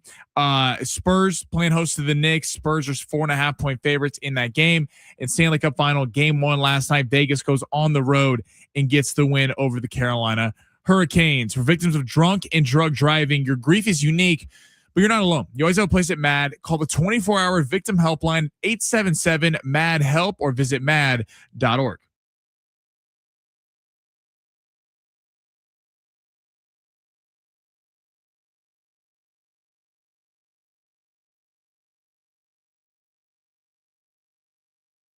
San Diego Sports 760. Ben Fletcher, Sammy Long with you. You're still listening for those Columbia and Jordan tickets coming up this weekend. We'll play a sounder for you at some point in the next 30 minutes. Once you hear it, be caller number 7 at 877-767-4760, and you can be going to the game on Sunday. All right. I know that what everyone appreciates most about me is my due diligence in researching skills and the fact-based commentary that I give out. So I'd like to throw out some facts to you right now. This is about Brock Purdy. It's not. Tonight, if you would like to go to the San Antonio Spurs and New York Knicks game 1 of the NBA Finals series, you can get in for $770. That is latest as of the last 5 minutes. You can get into the game tonight for $770 for Spurs Knicks game 1 in San Antonio. That sounds like a lot of money. That feels pretty reasonably priced for me for an NBA Finals Game 1. Spurs haven't been in it in a long time. Yeah, you're a diehard Spurs fan. I pay that money to go. Yeah. If you live close by, and that's so $1,400 to take you and your kid. Like, that feels worth it to me. Let's talk about Game 3 for a second here. So first of all, on Ticketmaster, which is where the official tickets are, you cannot buy tickets right now for Game 3 of the NBA Finals because it's sold out in New York. If you were to go third party, which I just did, the cheapest you can get in for Game 3 in New York is $5,015. $5,015. They better win for one ticket to one game in the NBA Finals. And that's way up in the nosebleeds. By the way, I looked and see, so I think right behind the announcers is $78,000. There are no courtside tickets available for resale right now. So the closest you're getting is right behind the courtside. We're going for like $600,000. Right. So the closest you can get to the court currently is right behind the announcer's desk, which is not a great place to watch the game, if I'm being honest. $78,000. This is crazy town. The Knicks haven't been in the final since what, 97? 99, the rematch between these teams. Arash Markazi had it. If you live in New York City and have $5,000, you can buy the cheapest ticket to Game 3 of the NBA Finals, like Fletch said. Or if you're a hockey fan, you could buy a round trip Delta comfort ticket from JFK to Las Vegas, a ticket to games 3 and 4 of the Stanley Cup Final, a suite at the Wynn for 4 nights, and dinner at one of the best steakhouses in town. That's hysterical. So instead of buying one ticket to the NBA Finals Game 3, you could go watch it at the best sports book in Vegas, probably with your own private section. And it's also like, and I've heard New Yorkers complain about this in regards to the Knicks. I've heard there's no such thing as a working class New Yorker who's going to one of these games. I've heard the Laker fans have complained about this. The big thing actually in hockey, there's a great comparison in hockey. The Toronto Maple Leafs are a historic franchise, one of the most longest running franchises in all of hockey. And every year they go out in one of the first 2 rounds because they have a rabid fan base. Then when the playoffs roll around, all the rich people and all the businesses buy up tickets for the lower bowl, so the home crowd advantage isn't really there because it's all people who don't care as much, not like diehard fans. Like, people are like, oh yeah, hell yeah, I want to go to Maple Leafs playoff game. Look, I mean, that's 5Gs is crazy business. 5Gs is also for a terrible seat. Like, right, you're all the way up in the rafters. Why don't you just go to a bar outside and go watch the game with a bunch of Knicks fans? Look, I think the worry about this comes into play where it's like, will the Knicks not have this crazy wild home court advantage that they've had to this point in the postseason? Yes. Because who's buying these tickets? It's not people. It's not Knicks. No, it's like billionaires. Fans. Right. It's billionaires who then can either give it to clients or sell them off as an investment. Like, that's what this is. I don't love this. If I'm being I wish they honest. cap tickets at events like that. Well, and make sure that there's tickets available for your fans. You know what I mean? Like, I understand courtside's probably never going to be that. Courtside's going to be Timothy Chalamet, Ben Stiller. They're going to spend $100,000. They're going to get those tickets. Either them or their agency or somebody is going to spend that money, right? But the 300 section, it should be diehard Knicks fans. That's who it should be. And it's not going to be because the tickets are $5,000 a piece. Crazy. I mean, look. Padres, if you ever get to a World Series, they'll do the same damn thing. If you're asking us to spend, say, $1,500 per ticket, look, there's a lot of San Diegans who would, but that's crazy business. It's worse on teams that haven't been there in a long time or have never been there. Sure. Because fans are like, I don't care, I'll just go. I mean, look, this series we talked about earlier this week. I think if take aside Spurs and Knicks fans who are obviously very hyped for the games tonight, I think there is a buzz about this NBA Finals that hasn't necessarily been there for the last few, because I think this truly is, although the Spurs are favored, the Spurs are 2-1 favorites in the series, but the Knicks are certainly live dogs, and you could pick the Knicks in the series, and you're not crazy. I'm picking the Knicks in 7. I think the Knicks actually do win this series. It feels like a toss-up. It's new teams. I think it's also you have the storylines of Wemby. Is this the start of something historic? Like Wemby, people have thrown out GOAT conversation type stuff, which is way too early for that. But what did Colin say the other day? He said Michael walked so LeBron could run so Wemby could teleport. Right. And he said, Harrison, could Wemby make the GOAT conversation mute? Would it be LeBron or Jordan or whoever you think for second place? And then on the other side, Jalen Brunson is a guy who was a second round pick, went to the Mavs. Mavs didn't pay him because they thought he couldn't be on a championship roster. Then, shipped him out of town, shipped Luke out of town. And now the Knicks, like Becky Hammond, Draymond Green, a lot of people have criticized that a 6'2" player or less can't be the best player on your team. Could he be that, breaking the mold, kind of open up doors for guys who are maybe smaller in the league to be franchise players? I think there's a lot of good storylines which could be leading to the ticket prices, but those are outrageous. Outrageous. $5,000 to get into a sporting event? No thanks. I'd rather fly to San Antonio, go to one of the games there, and spend $3,000. Right? Like, you could spend $3,000, buy flights out there, get a pair of tickets. Is there any sporting event you would spend that for? $5,000? If you like, not worried like I'm not gonna have money to pay rent. No way, Jose. Yeah, I don't. Not a shot. $5,000? That's crazy business. Crazy. All right. Caveat. I might spend $5,000, split with my older brother, if we could get Papa Fletch into the Masters. That's the only situation. So the Masters would be okay, but not even for me. Like, I'd be paying for someone else to go. Like, I just want to get my dad there at some point in his life. Like, that's a goal, right? But again, it wouldn't be for me. That'd be crazy. All right, let's see. There's some reaction to Caleb Williams being on the cover of Madden here. 858 says Chuck Liddell is the real Iceman. There's been a lot of Icemen, right? And then like Frozone, I would call it an Iceman. Where is my super suit? I don't know that Caleb Williams can claim this. Well, yeah. 858, this Madden cover for Caleb Williams is making me worried about my future's MVP pick. Colin tried to prove it's not a curse, but there's been the occasional successful season. Been a lot of not successful seasons for Madden cover athletes, man. It's been bad. I think Patrick Mahomes is the only one. Patrick Mahomes is the one because I believe he won the Super Bowl and he didn't win it. Was the year he didn't win it? But he went. He went against the Bucs. So last time, I think Mahomes has been on the cover twice now. One with Brady and then the GOAT edition, which was him and Brady. Right. So it's not like an exact science, but like Mike Vick got on the cover and then had a huge injury the very next season. Saquon had a down year. There's been a lot of examples of this going very, very poorly. I don't think they're actually correlated to each other, but I do think like Caleb Williams being put on the cover of Madden adds expectations on Caleb Williams to be even greater than he is. And that's where the problem comes into play. All these guys that we talked about, like Caleb, Daniels, Drake May, and Bo Nix, if any of those four are really those dudes, jumping into the Burrow, Mahomes, Allen, Lamar conversation that we've just kind of labeled as those four, if any of them are going to take that jump, it would be this year because it's not their rookie year anymore. All those players have talent around them now. The teams have built it out. So you talk about pressure. Caleb definitely has a lot of pressure on him. Hey, how about this? In their final match before the World Cup, the U.S. men's national team is taking on Germany in Chicago this Saturday. You can hear the match starting at 11:15 Saturday morning right here on San Diego Sports 760. In fact, exclusively.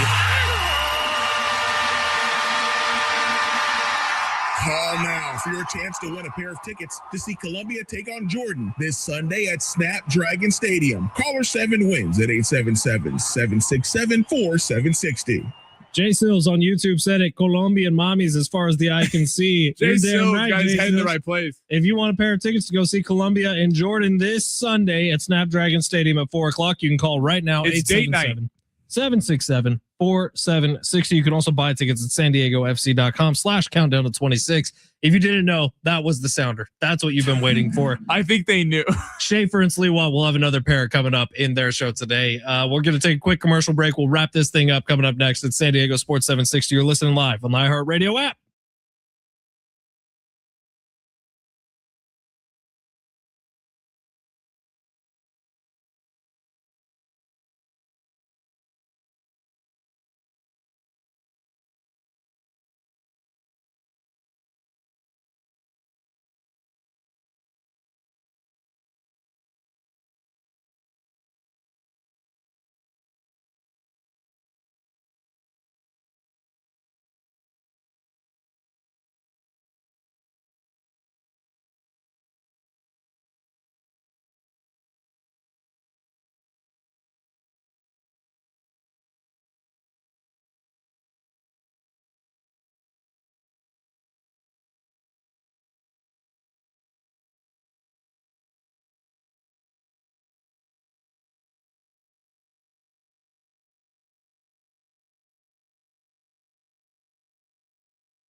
Shout out to Matt who won those tickets Matt.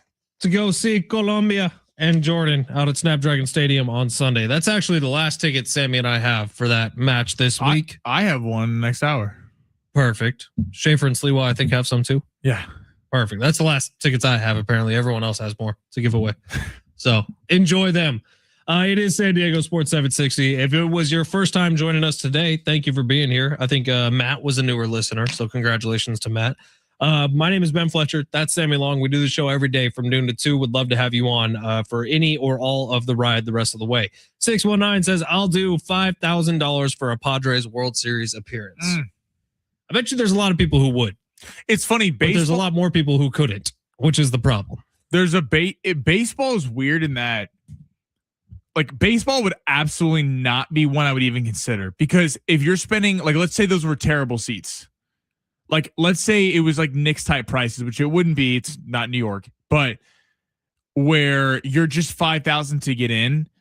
Baseball is a game that unless you have legit seats, like, there's a different time. If you're going to the ballpark because we're like, hey, watching the game, you know, a bunch of people, that's one thing.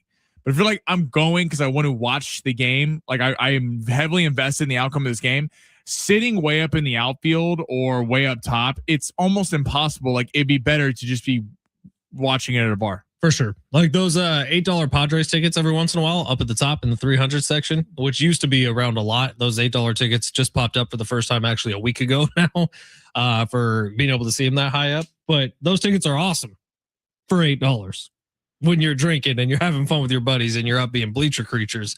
If you're paying $5,000 to get in for that, I don't know about that, man. That sounds kind of crazy to me. But that's what it's going for the Knicks tonight. All right, Sammy is convinced the Knicks are winning game 1. Sammy is convinced that the Knicks are winning the series. Would you like to back up that with some more evidence here before we get out? Because our listeners' money is also riding on the Knicks winning tonight. Listen, you're free to do whatever you want with your own money. I am putting money on the New York Knicks. I put money on tonight. I also put money on this series. I think the New York Knicks, have the ability. So here's the case against the Knicks. They have had one of the most fortunate opponent 3-point field goal percentages in this postseason. So if you are betting on the Spurs, you are thinking that, okay, they've given up a lot of corner threes. That's been part of Mike Brown's defense. That luck's going to run out, and the Spurs are going to take advantage of it. And the Spurs in game 7 to start the game were absolutely on fire. Couldn't have missed from deep. Yes.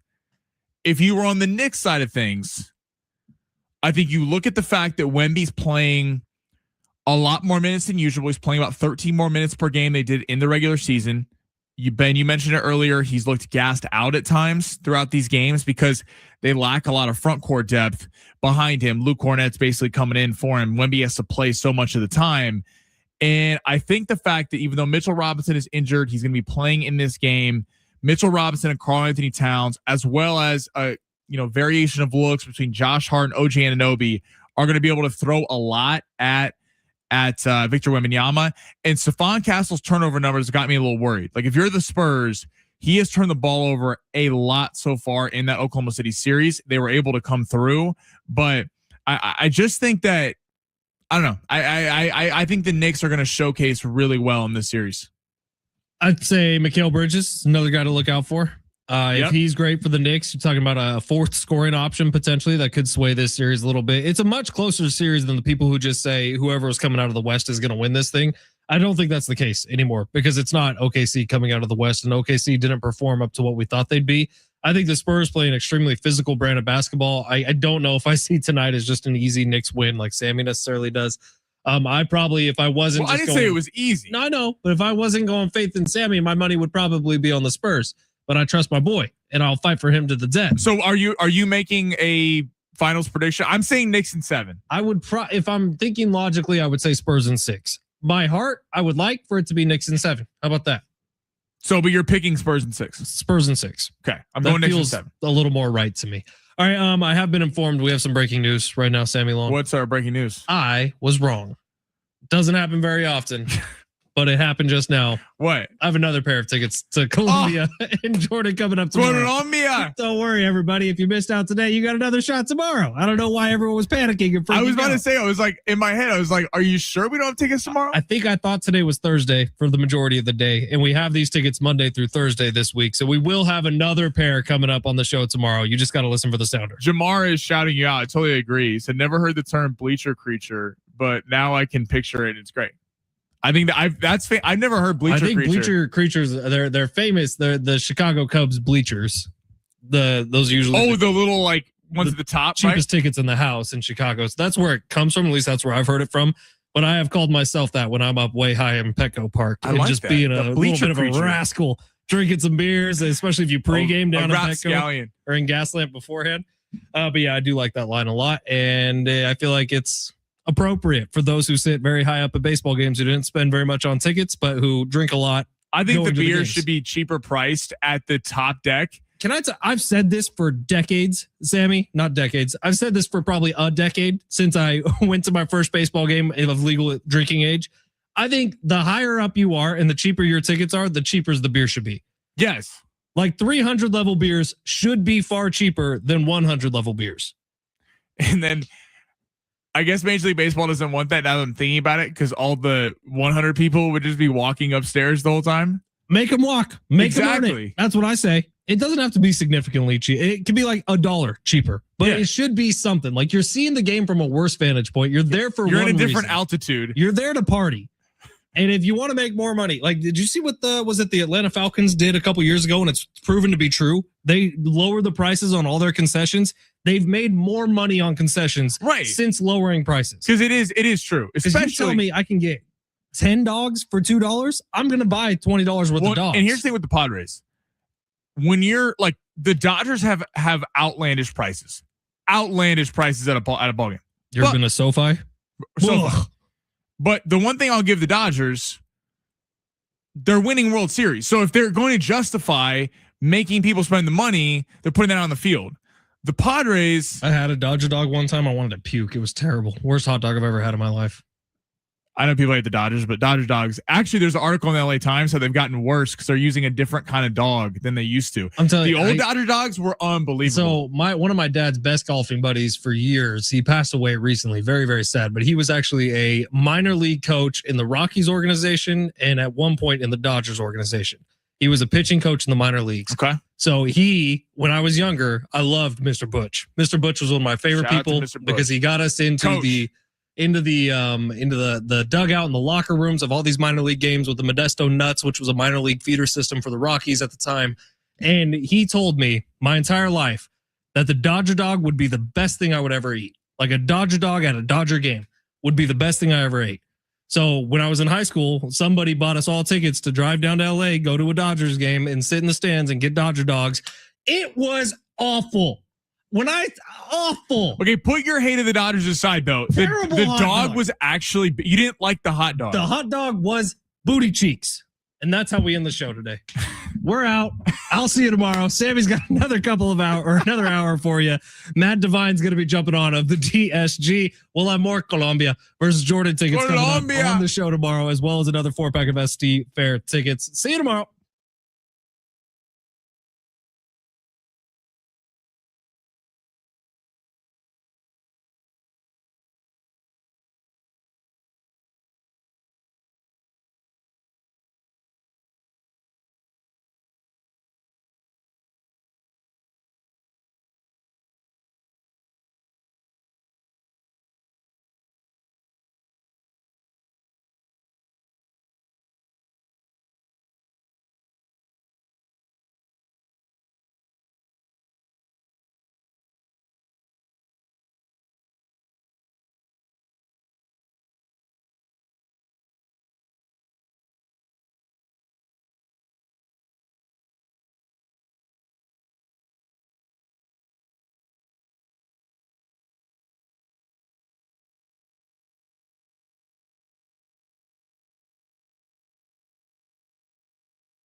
The sport is sponsored by Unbound.org.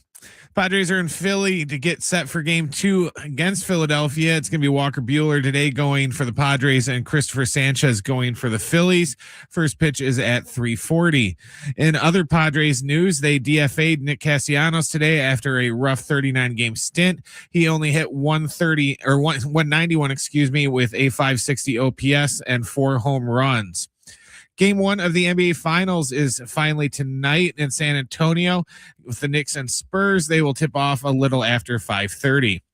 Right now, there are young people across the world facing a tough choice: continue their dream of education or drop out to help their family put food on the table. You can help change their future in a single moment. See how far your support can go at unbound.org.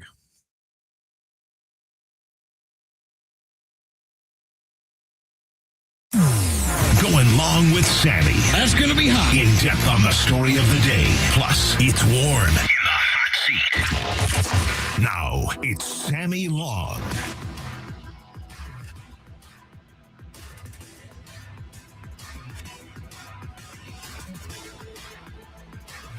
NBA Finals tonight. Very excited. Finally here. I think this is going to be a really fun matchup. We're going to be getting into that here in a few minutes. I got Matt Devine from Divine Sports Gospel jumping on, talking a little Padres at 2:30. We'll get into them in a second. About 15 minutes, AJ Brown has some sound about becoming a New England Patriot. Going to kind of get into those third-year quarterbacks, which one's going to be taking a jump to the next level and kind of become a top 10, top 5 quarterback. And Kevin Garnett had some spicy things to say about Victor Wembanyama. That's all to come today. First, start with the Pods. So, man, the Padres are frustrating to watch in that yesterday, off the jump, I saw a lot on social media about Jace Bowen and somehow that people are blaming Jace Bowen for the loss yesterday. I don't want to hear any of that. I mean, come on. Dude comes up for the first time yesterday, gets a hit, by the way, And yes, was the last at bat of the game good? No, he same pitch 3 times, swung at it completely out of the zone, not even close, and struck out. But he's on the road in Philly, one of the toughest places to play in all of Major League Baseball, against one of the best closers in Johan Duran. So I don't want to hear about how Jace Bowen's the reason why the Padres lost yesterday. Look, the Fernando Tatis base running gaff was bad. Craig Stammen mentioned it after the game, kind of talked about it. He did have 3 hits on the night, so I got to give Fernando some credit. The base running gaff was not good, but I got to give Fernando credit in the sense of the bat has been starting to heat up. Hit the home run on Saturday, followed it up with an over 4 performance on Sunday, but yesterday that was a good sign. That was nice to see him start getting going, and hopefully that can continue with this series. But Manny Machado 0 for 4, and if you would have told me at least before the game, and text us 70470, start your message with team. We got some good ones coming in on YouTube and in the text line right now, as well as shoot us a call 877-767-4760, 877-767-4760. Where you at with this Padres team? Because for me personally, like last night, Rainy Vasquez was great. I mean, Rainy Vasquez, to hold them to a couple runs on the road in Philadelphia with one of the best 1 through 9 batting orders in all of baseball, and it gives you a chance to win. And they give 3 runs overall, and yet the Padres bats are anemic to watch. I mean, like when I watch this team, again, why it's so frustrating is the bats don't even have to be that good. Considering how good the bullpen is, this is not a team that needs to score 9 runs a game. Brent, you're a big Cubs fan.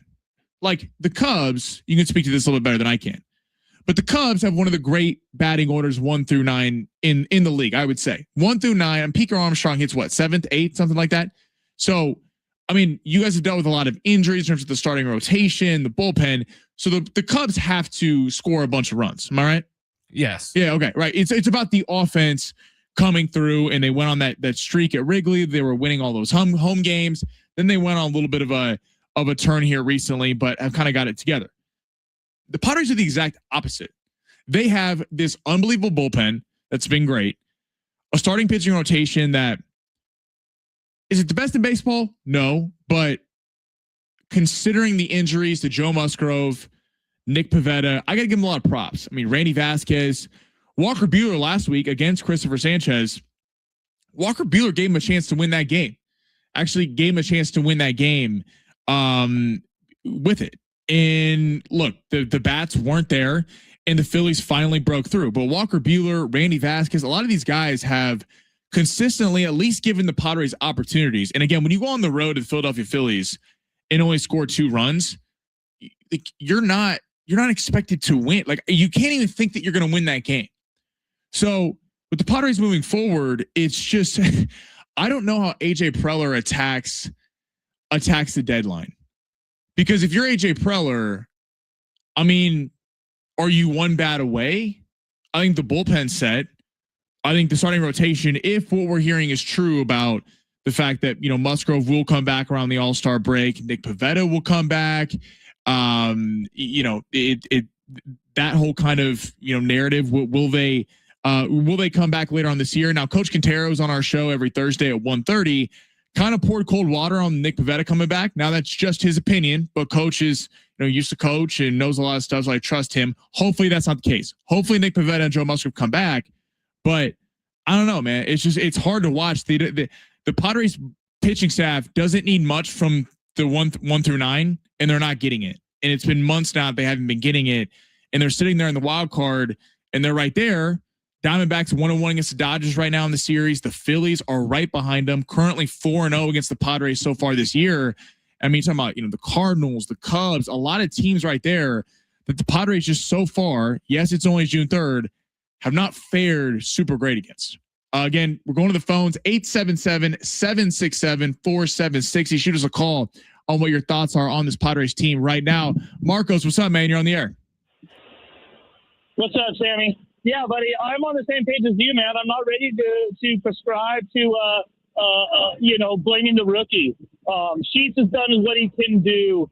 Everybody's done what they can do. It's time for our big boys to step up. We can't cover their butts anymore, and we can't use what choices we have before the deadline to keep, pushing the bullpen. The bullpen's as far as we're going to push, with the exception of our 2 guys that are out, our bats need to come alive. That's it. Marcos, thank you for the call, man. I 100% agree. Everything Marcos said, I agree with. And what Marcos was referring to at the end there about there was some rumors, could the Padres were checking in on Aroldis Chapman, Josh Hader, potentially to add to this bullpen that we got into a little bit last week when those reports came out. I mean, I see it's interesting what AJ Preller is trying to do. And I give AJ Preller, if you've listened to the show or listened to Fletch and I, I'm an AJ Preller fan. I think from what he's been given to work with, AJ Preller has done a very solid job of putting this team in position to win. Maybe that's what AJ Preller is looking at. Is like, this team is not one bat away. Because to Marcos' point, they paid the big 3 to hit like the big 3. Like, it's not like they're not paying them, guys. This is not a Pirate situation where it's like, okay, you have Paul Skeens and Bubba Chandler and Mitch Keller, all these guys, this unbelievable starting pitching staff, and they're literally not paying guys 1 through 9 to provide production from the bats. The Padres are paying guys, paying Bogarts, paying Tatis, Machado, Merrill. They're paying big names, and yet they're not coming through. So if you're AJ Preller, you look at the trade deadline, which is still, a little bit of ways here, but you look at the trade deadline, maybe the thinking is we're just going to, knowing that this offense is kind of pathetic right now, not kind of, it is pathetic right now. We're going to try to build the most stifling, unbelievable bullpen you can put together, knowing that Musgrove and Pivetta are coming back. You'll see what happens there. You added Giolito a month ago. He's been a good add so far, I think. I know there's been concerns about his fastball, maybe, topping out 91, 92 miles per hour. But again, Giolito's been good in the starts he's had. And ideally, Lucas Giolito is a 4th or a 5th starter for this team when everyone's back healthy. Maybe the thing with AJ Preller is, let's just build this unbelievable bullpen. We know Miller's there. Morejon has struggled a little bit this year, but still a very solid piece. Jeremiah Estrada, Bradley Rodriguez has been very good, doing a nice find for the Padres organization. Maybe adding a Hader, maybe adding Aroldis Chapman is the way to go. The Hader piece is interesting because when he was a Padre, you had the whole. If you remember that weird story where he really wanted to just close and didn't really want to do two inning saves. Like there was just some kind of interesting stuff there. So I'm not sure you want to be giving up prospects for him, but I mean, I don't know how many big league sluggers that are big time impact pieces are just going to be available at the trade deadline. And even if they are the Padres really in a win now mode? Because again, I don't know that even adding one big bat puts them over the hump. I don't know if that makes them some World Series contender now when you have the Dodgers that the Padres lost the series to, the Phillies who are 4-0 against the Padres so far, the Cubs beat the Padres in a series, the Nationals just beat them in a series. I mean, the Brewers beat them in a series. Not that there's not time for the Padres to fix this, but when the Padres stepped up in competition, they haven't fared very well. So again, that can change. Is one hitter going to change that? I don't know because you're paying these guys to be the big time hitters and they're not. And especially in Manny Machado's case, at least Fernando's showing a little life at the plate right now. I mean, at least the home run, 3 hits yesterday. I'm not excusing the base running, but at least there's something there. You can see hopefully things starting to shift for Fernando Tatis.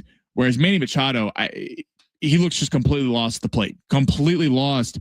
And it's worrisome because he's going to be a Padre at least for many years to come, unless they do something about that. All right, coming up next on the other side, we're going to get into the NBA Finals. Game 1, Spurs Knicks. A former star Hall of Famer had some interesting words on Wemby getting emotional after he won Game 7. We're going to play that sound for you, react to it on the other side. Going long, San Diego Sports 760 live on the iHeartRadio app.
stay tuned for soccer tickets at Columbia and Jordan.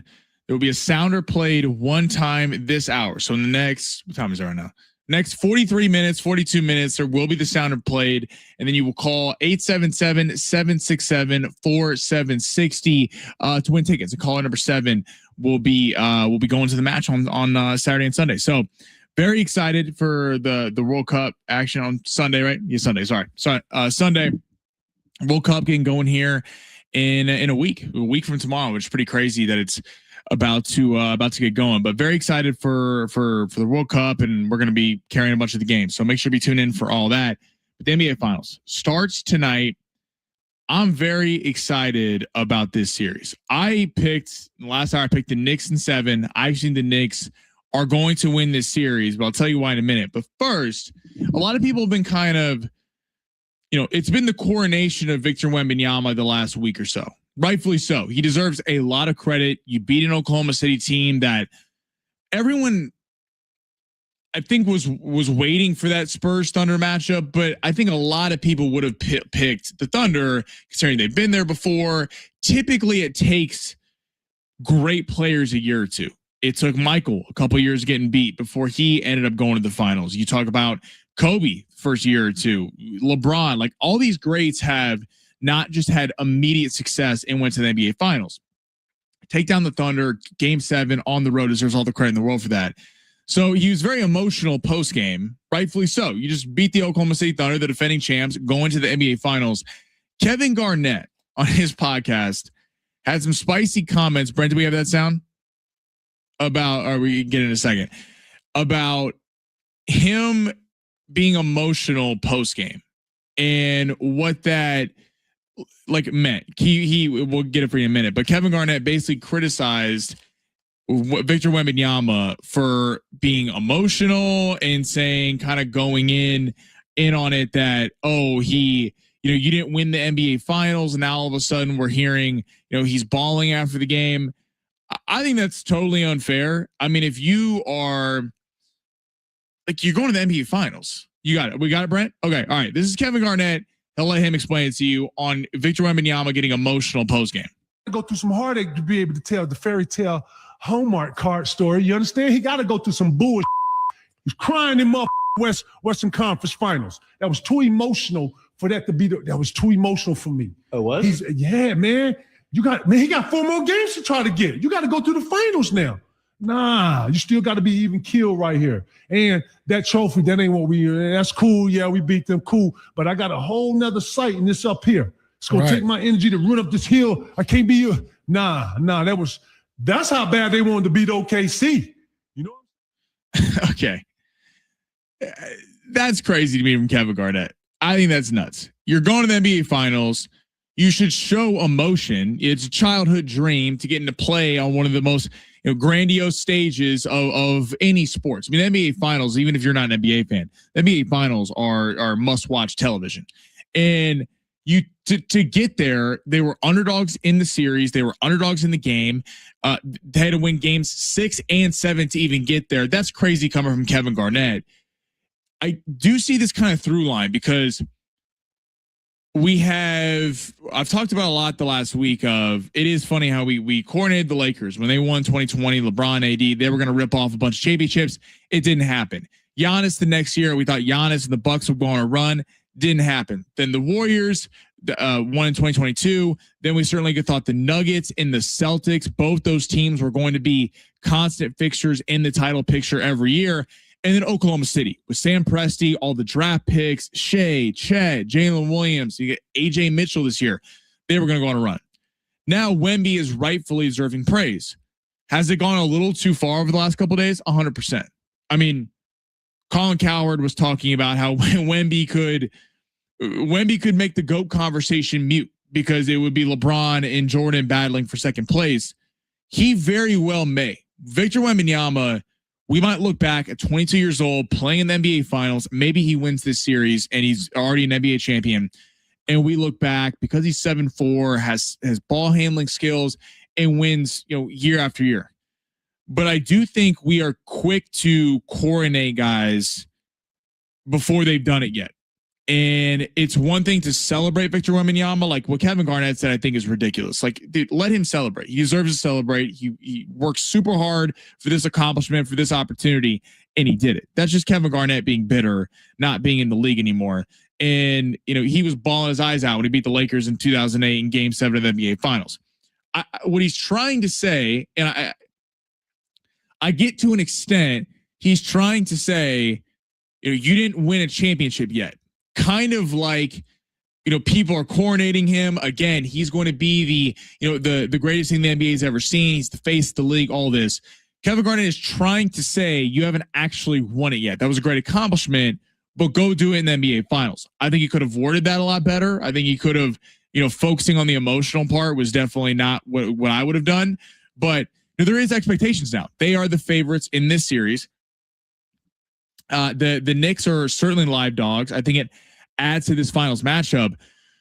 But for the people that just kind of think the Spurs are going to run through this series, I mean, it's actually a rematch of the NBA Cup. The Knicks took care of them 127-114. The Knicks are actually only one of two teams this year, them and the Golden State Warriors, to beat Victor Wembanyama twice in the regular season.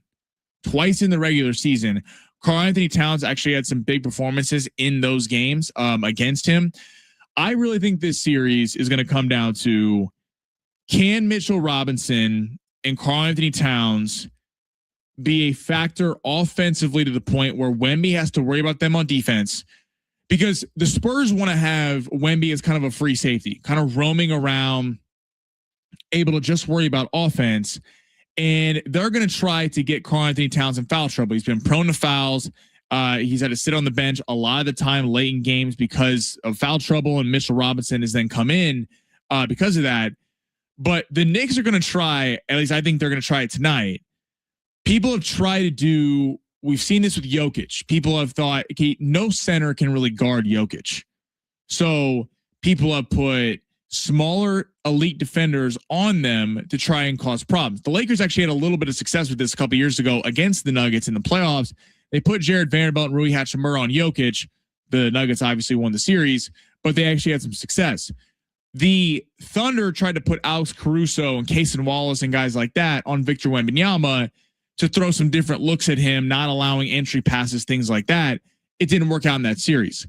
The Knicks are going to try to put OG Anunoby, who's much more stout, weighs a lot more than Alex Caruso and Cason Wallace, guys like that. OG Anunoby's about 240 pounds. Ideally, they're going to try to put him on Victor Wembanyama and then let Cat roam and be offensively reliable. I think that's going to be where the series is won and lost. This is a rematch of the 1999 NBA Finals. A lot of intrigue with it. And again, the storylines, you know, can Victor Wembanyama start this kind of trajectory of the face of the NBA? Some people talking about could one day enter the GOAT conversation with a ring at age 22.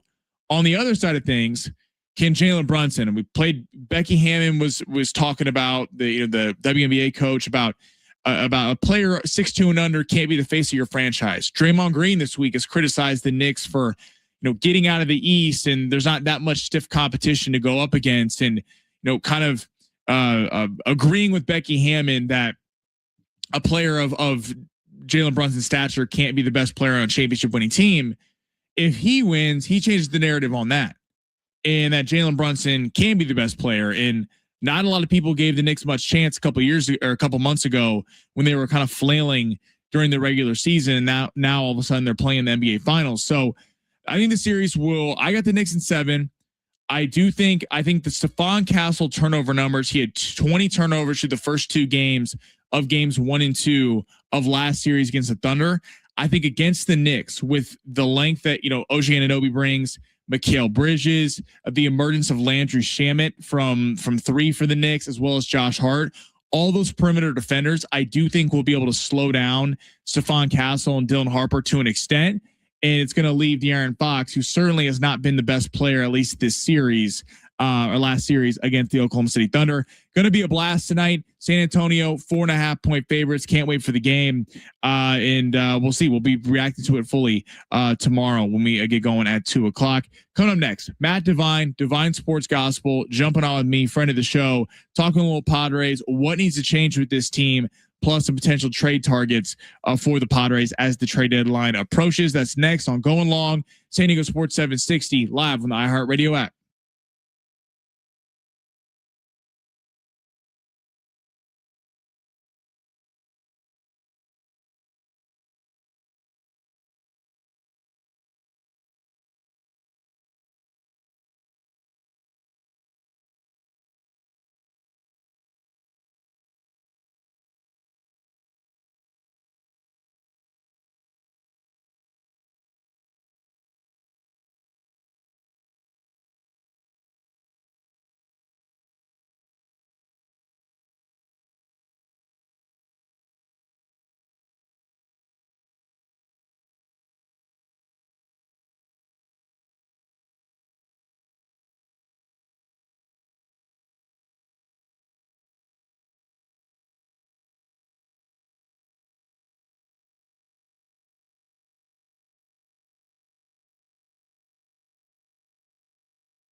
This report is sponsored by Positive Coaching Alliance. The Padres are in Philadelphia getting set for game 2 of their series with the Phillies. It's going to be Walker Buehler going for the Friars and Christopher Sanchez going for the Phillies. First pitch is set for 3:40. And in other Padres news, they DFA'd Nick Castellanos today after a rough 39-game stint. He hit only 191 with a 560 OPS and 4 home runs and 20 RBIs in those 39 games. Tonight is game 1 of the NBA Finals in San Antonio. The Spurs and the Knicks will tip off a little after 5:30.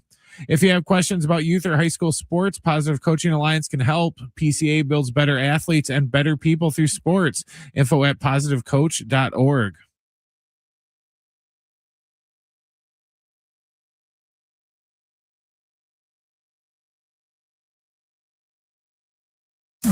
Ain't nothing wrong with a little heat getting warm around here. Light the fires, Big Daddy. Who's next in the hot seat? All right, Matt Devine should be joining us here in a few minutes. Get into your text, 858. So the problem is not the Padres, it's the fans. We're delusional thinking this is a good team. Padres had a window from 2021 to 2024. There's a reason Vegas has them around a 500 team. We should have dumped Machado, Tatis, Merrill, Darvish, Musgrove, Bogarts after the 2024 season. When they had value, we need to plan for the 2030s. Look, spicy take. Can't say it's 100% wrong. I mean, did they miss their window? Shoot us a text, 70470. Start your mess to a team. To the 858's point, look, some of those contracts weren't going to be tradable. Like no one wants the Manny Machado contract now. That's just not a interesting contract for teams because he's getting up there in age. The batting average sucks. He does have a few home runs, but that's about it for him. You do wonder if, what do they say the definition of insanity is? Doing the same thing over and over again and expecting different results. That's basically what this team has done for the last 7 years. They made some tweaks. They've, the fringe pieces have come and gone. But you look at some of these contracts, like the Yu Darvish contract does not get talked about enough. I mean, that has 100% held this team down in that he barely pitched last year, just a little bit. And when he did, he wasn't very good, not pitching this year. Joe Musgrove didn't pitch last year, not pitched so far this year. That's your two highest paid pitchers aren't even out there. And you're throwing money at him. I mean, Machado, once batting average in the 170s. That's unacceptable. We've talked a lot about Tatis and the lack of home runs, finally hit one last weekend. And then Merrill doesn't look like the same player he was his first year. So look, it's I don't mean to be all doom and gloom, but to 858's point, you do kind of start wondering, did they miss the window? And is the best thing with new ownership, and you wonder what new ownership will want to do. Is this going to be like the Lakers are a perfect example. The Lakers are having the discussion right now with the new Walters group up there who run the Dodgers. Are you going to fork everything out for LeBron? Or are you going to move on and build this thing around Luka? All indications have been that they're going to build this franchise around Luka and they're kind of out of the LeBron business. And there's some people who have been like, why would you let go of LeBron James, 42 years old, still playing an extremely high rate? Because the Walters group, even if I think it actually will be popular with Laker fans. I think Laker fans are ready to be done with LeBron, but that's not, your first signature move, letting LeBron James go, certainly is going to come with some risks. And I'm for that, but it's going to come with some risks. With the new management with the Padres, it gets me wondering, are they going to come in here and go add because we want to try to, win a World Series with this group? Or is this the perfect inflection point that you got as far as you could with this core group of players? And, it's time to kind of start from scratch. And I know a lot of people don't want to hear this, but trade off some of these big name players and try to get some prospects back and recoup from the ground up. I mean, AJ Preller has shown a proclivity to putting a good roster on the field, having a good bullpen, finding depth. I mean, squeezing every last ounce of you can get out of Walker Buehler. Walker Buehler has been a serviceable to good starter so far the last couple months. Randy Vasquez taking growth.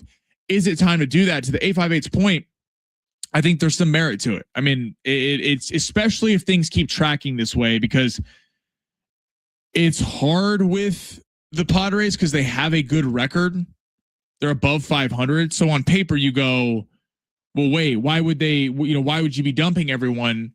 But then when you watch the team, I don't really get they don't look like, to me, a World Series winning team. I mean, they don't look like that. They don't give off that vibe, especially I talk about it a lot when they don't beat good teams. I mean, 9-1-3s. It's Sammy. Losses in 7 out of 8. That's pretty much sums up this team. 913 also says it proves me every game that this team can't win unless it shuts out an opponent. That's a great point. I mean, they only win when the pitching staff has an unbelievable outing. Against the Dodgers, Michael King and Mason Miller were unbelievable in that game one and shut down the Dodgers bats. The bats were no help. Miguel Andar hit a solo home run in that game. That was the only offense that they had. So, I mean, like there's something to this of it, when do you start thinking about that? Is it if they fall out of the playoff picture?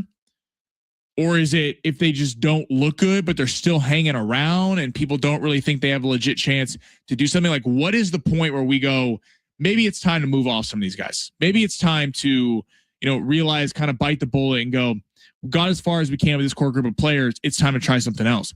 484, are we lamenting trading James Wood and TJ Abrams for Soto yet? As there are 2 stars on team-friendly contracts. The team is old and bloated. Xanders, Tobias Harris, and Manny is morphing into Paul George. That's a pretty creative text. I give 484 some credit on that one. But, I mean, look, again, I can't really argue with it. They're not playing well. The number one problem with this team is the big 3. It's not the bullpen. It's not the starting rotation. It's not the fringe pieces, Gavin Sheets, Miguel Andujar. But we're sitting here having a conversation, and yes, they're atop the wild card spot, but Diamondbacks look better than them right now. The Phillies certainly look better than them right now. The Nationals beat them in 2 or 3 games. We know what the Dodgers are. We know Milwaukee has the Padres cannot hit starting pitching, and they have 2 of the best pitchers in baseball, and Mizorowski in a 1-2. I mean, so it's a little bleak right now. It's and then with this game today, you're taking on Christopher Sanchez. I mean, you talk about having some pride. This guy's going for the Oral Hershiser record of 59 innings. He is currently at 44 innings and 2/3 scoreless. If I'm the Padres, forget winning the series, forget all that. Just today, like this guy came into Petco Park last week and threw 7 scoreless innings. Are you going to let that happen again on the road? I mean, again, Walker Buehler last week had you in the game. Walker Buehler gave you the opportunities to win that game. Padres didn't take advantage of it.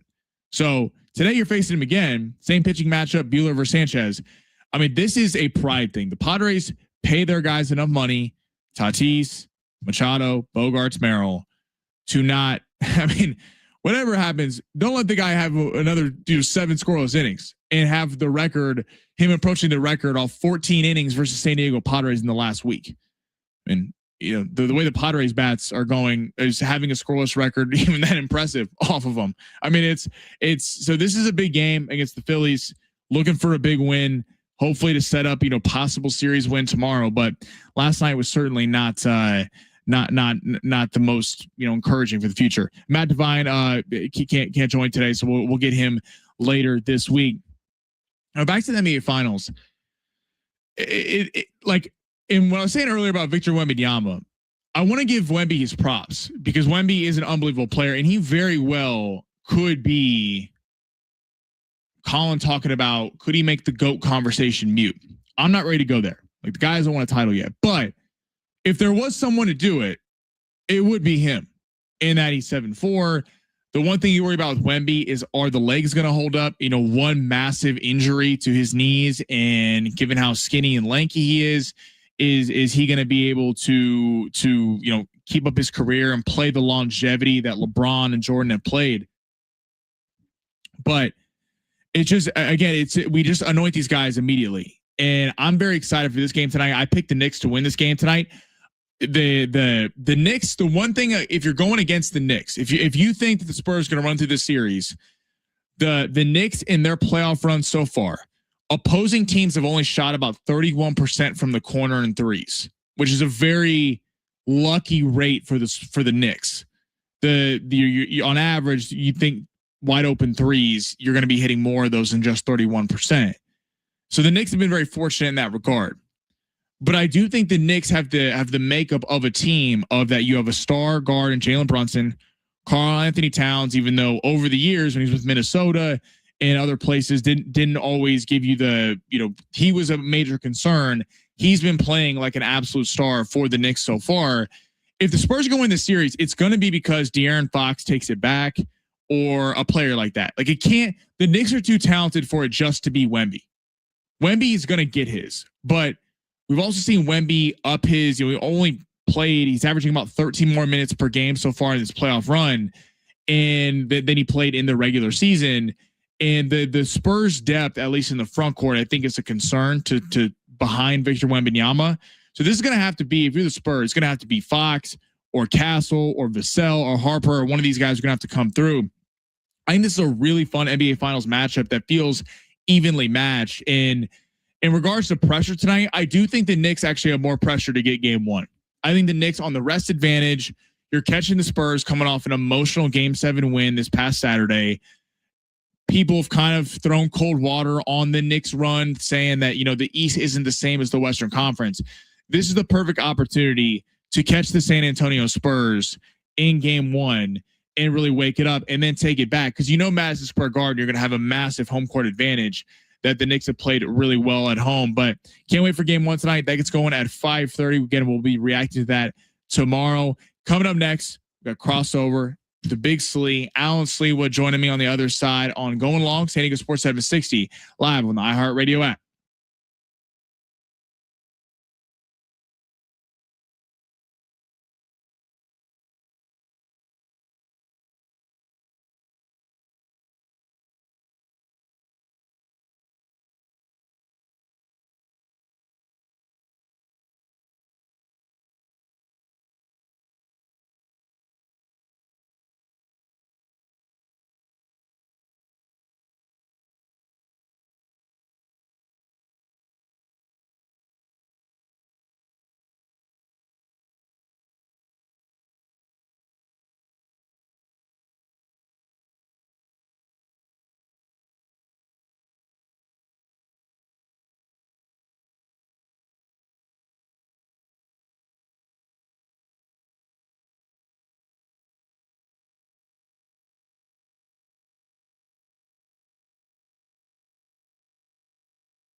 Gabe, thank you for listening, man. Going to Columbia and Jordan this Sunday at Snapdragon Stadium. Listen to the sounder. We'll have another day's worth of tickets starting tomorrow. So get you out to that match. Alan Slee was here.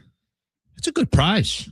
Man. We've had some really, really good prizes these last couple of weeks. San Diego County Fair. Have you gone to the fair anytime? Have you been to the fair? I was about to tell you. Can I tell you something? As someone who's lived in San Diego for cumulative about 13 years, never been to the fair. I know that's now. As a caveat, Kind of, to be honest, it's. I'm not shocked. Like, I think there's a lot of things. I got plenty of cousins in good old El Cajon. Like, when's the last time you took a peek of that water? Like, we take it for granted. Things like this we take for granted. So if this counts, because when I tell people that, people are like have this huge reaction. Like, how have you never been to the fair? Okay. I have been to the Del Mar racetrack countless times. Don't even know how many times. Like when someone comes in from the Midwest, a lot of my family's from the Midwest, always hitting the racetrack. It's awesome. It's a good idea. Bet on the ponies. So John and I already had this conversation about the fair. I think he tried going one year, but I want to say, I can't remember, but I think if I heard him correctly, he tried going one year and it was just like, it was a zoo just because it's, obviously you got a lot of people going out there. So him and I have already said, because I think they stay open till about 11 o'clock, something like that, 11 p.m. Yeah. We said that we're going to go after one of our shows. Okay. And I'm going to let him kind of pick whatever he wants me to eat. I'm in. Can I tell you something? Yeah. That's a mistake. But not like a lot of food. I just need to just give me a couple items. You're letting fried Twinkie, something. You're letting the vegetarian and vegan pick what to eat at a fair? No, he's not picking. He's picking what I will eat, not what he will eat. He's not going to touch anything. But if he tells me, hey, I want you to go try this double fried battered Oreos. Okay, we'll try. That's like the vegan though telling you got to try this steak.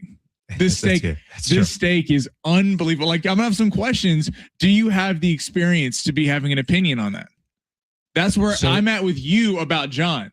John's gonna be telling you what to eat, and I don't know if John Schaefer, great human being, great at his job.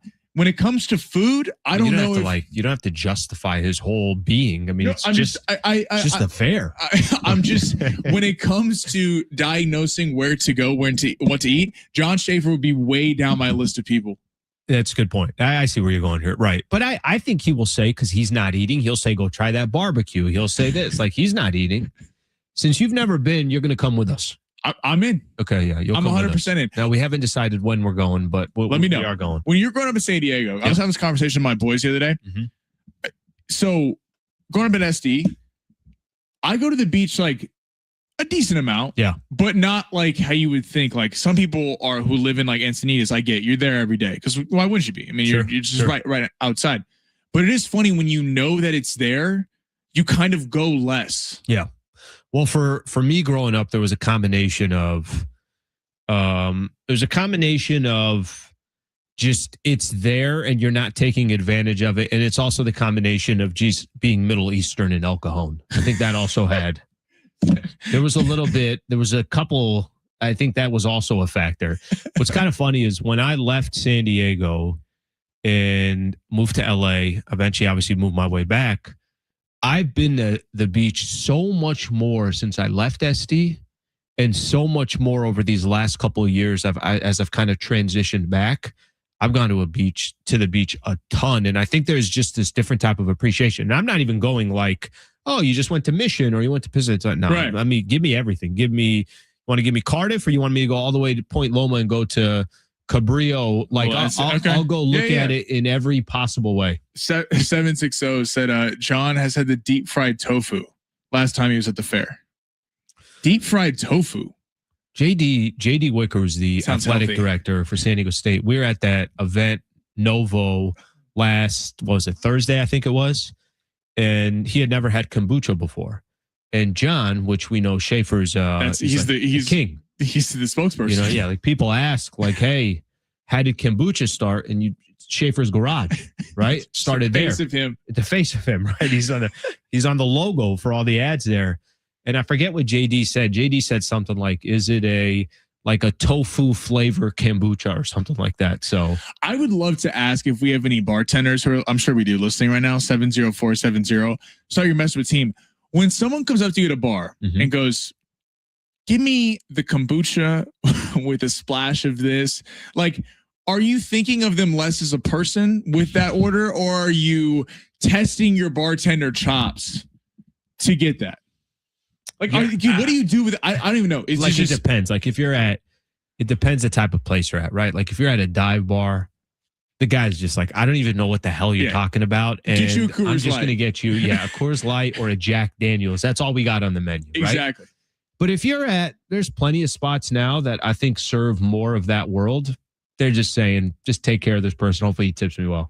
He or she tips me well. Brouhaha on YouTube says shrimp ramen Funyun burrito at Chicken Charlie's booth. Wow. Say it again. Give me the shrimp ramen Funyun burrito. I got to tell you the worst part about all that. Wait, let me tell you the worst part about all that.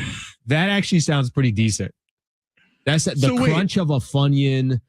Throw some shrimp and ramen in there. I'm not saying no to either one of those. I'm not the right person to ask for when it comes to food, man. I like this stuff. Could you imagine if you're a doctor and someone comes in and goes, I've been having some indigestion. What'd you eat last night? A shrimp Funyun burrito with ramen in it from the fair, washed down with a funnel cake. Go, buddy, is that the best choice? That does sound fantastic. Then you could tell the doctor. You could just be like, look, here's what happened. I'm at the San Diego County Fair. What do you want me to do? Want me to not have the shrimp ramen Funyun burrito? Want me to not? I'm going to walk by the shrimp Funyun ramen burrito and not have it? Oh, that's extreme right there. This is good. Yeah, it'd be fun. It'd be fun to go to. Get out there, go to that event. What was going on in the show today? What'd you spend a lot of time on? Well, NBA Finals got to the Padres. Rich here said, I say we ruined Sanchez's scoreless party tonight, even if it's a cheap hit like the one that ruined Miller's. I hope it's going to happen. They're going to score on him tonight. They are. I would hope so, because they got to look at him last week. And if you're the pride of the San Diego Padres, you cannot let the same guy who's going for Oral Hershiser's record of scoreless innings. What's the record? 59. And he's at 44 2/3. So here's the funny thing. I think it has nothing to do with the pride. It has nothing to do with what happened a week ago. I just think baseball sometimes happens, and when you least expect it to happen, right? And for how bad the Padres have been offensively, it almost feels like it will happen because there's just no scenario where it's supposed to happen. It'll be like Freddie Fermin. It'll be the most random player or two that'll hit the solo home run or something. I feel very confident it's not going to be Fermin. I know it's not going to be. Jesus Fermin. That man is not being talked about at all. His numbers are as bad as anybody. And listen, he's on a long list with a lot of individuals. Were you surprised at Castellanos, EFA? A little surprised. Yeah, a little surprised they did him dirty in his old team in Philly too. But look, he's kind of positionless. He doesn't play in the field, so you knew that was going to be against him. But you could also argue maybe his bat would be better if he got more playing time.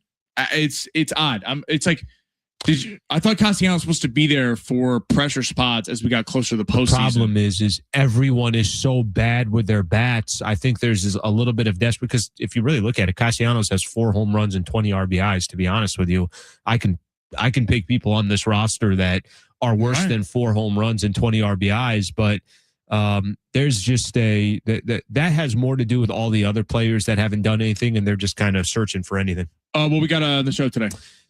Got a busy show. Kevin AC 315. He's in Philly, so we'll talk a little bit about obviously this matchup. Darren Smith's going to join us at 4:30. Mark Medina, if you want NBA Finals preview, is going to join us about 5. It is funny with the Knicks, the Darren Smith. He's like, that's really close to tip off. I'm like, he's a pregame. This is the official Knicks preview show we're going to do. All right, stay tuned for all that with Sliwa. I'll be back tomorrow at 12. We'll be reacting to NBA Finals Game 1 as well as the Padres. See everybody then.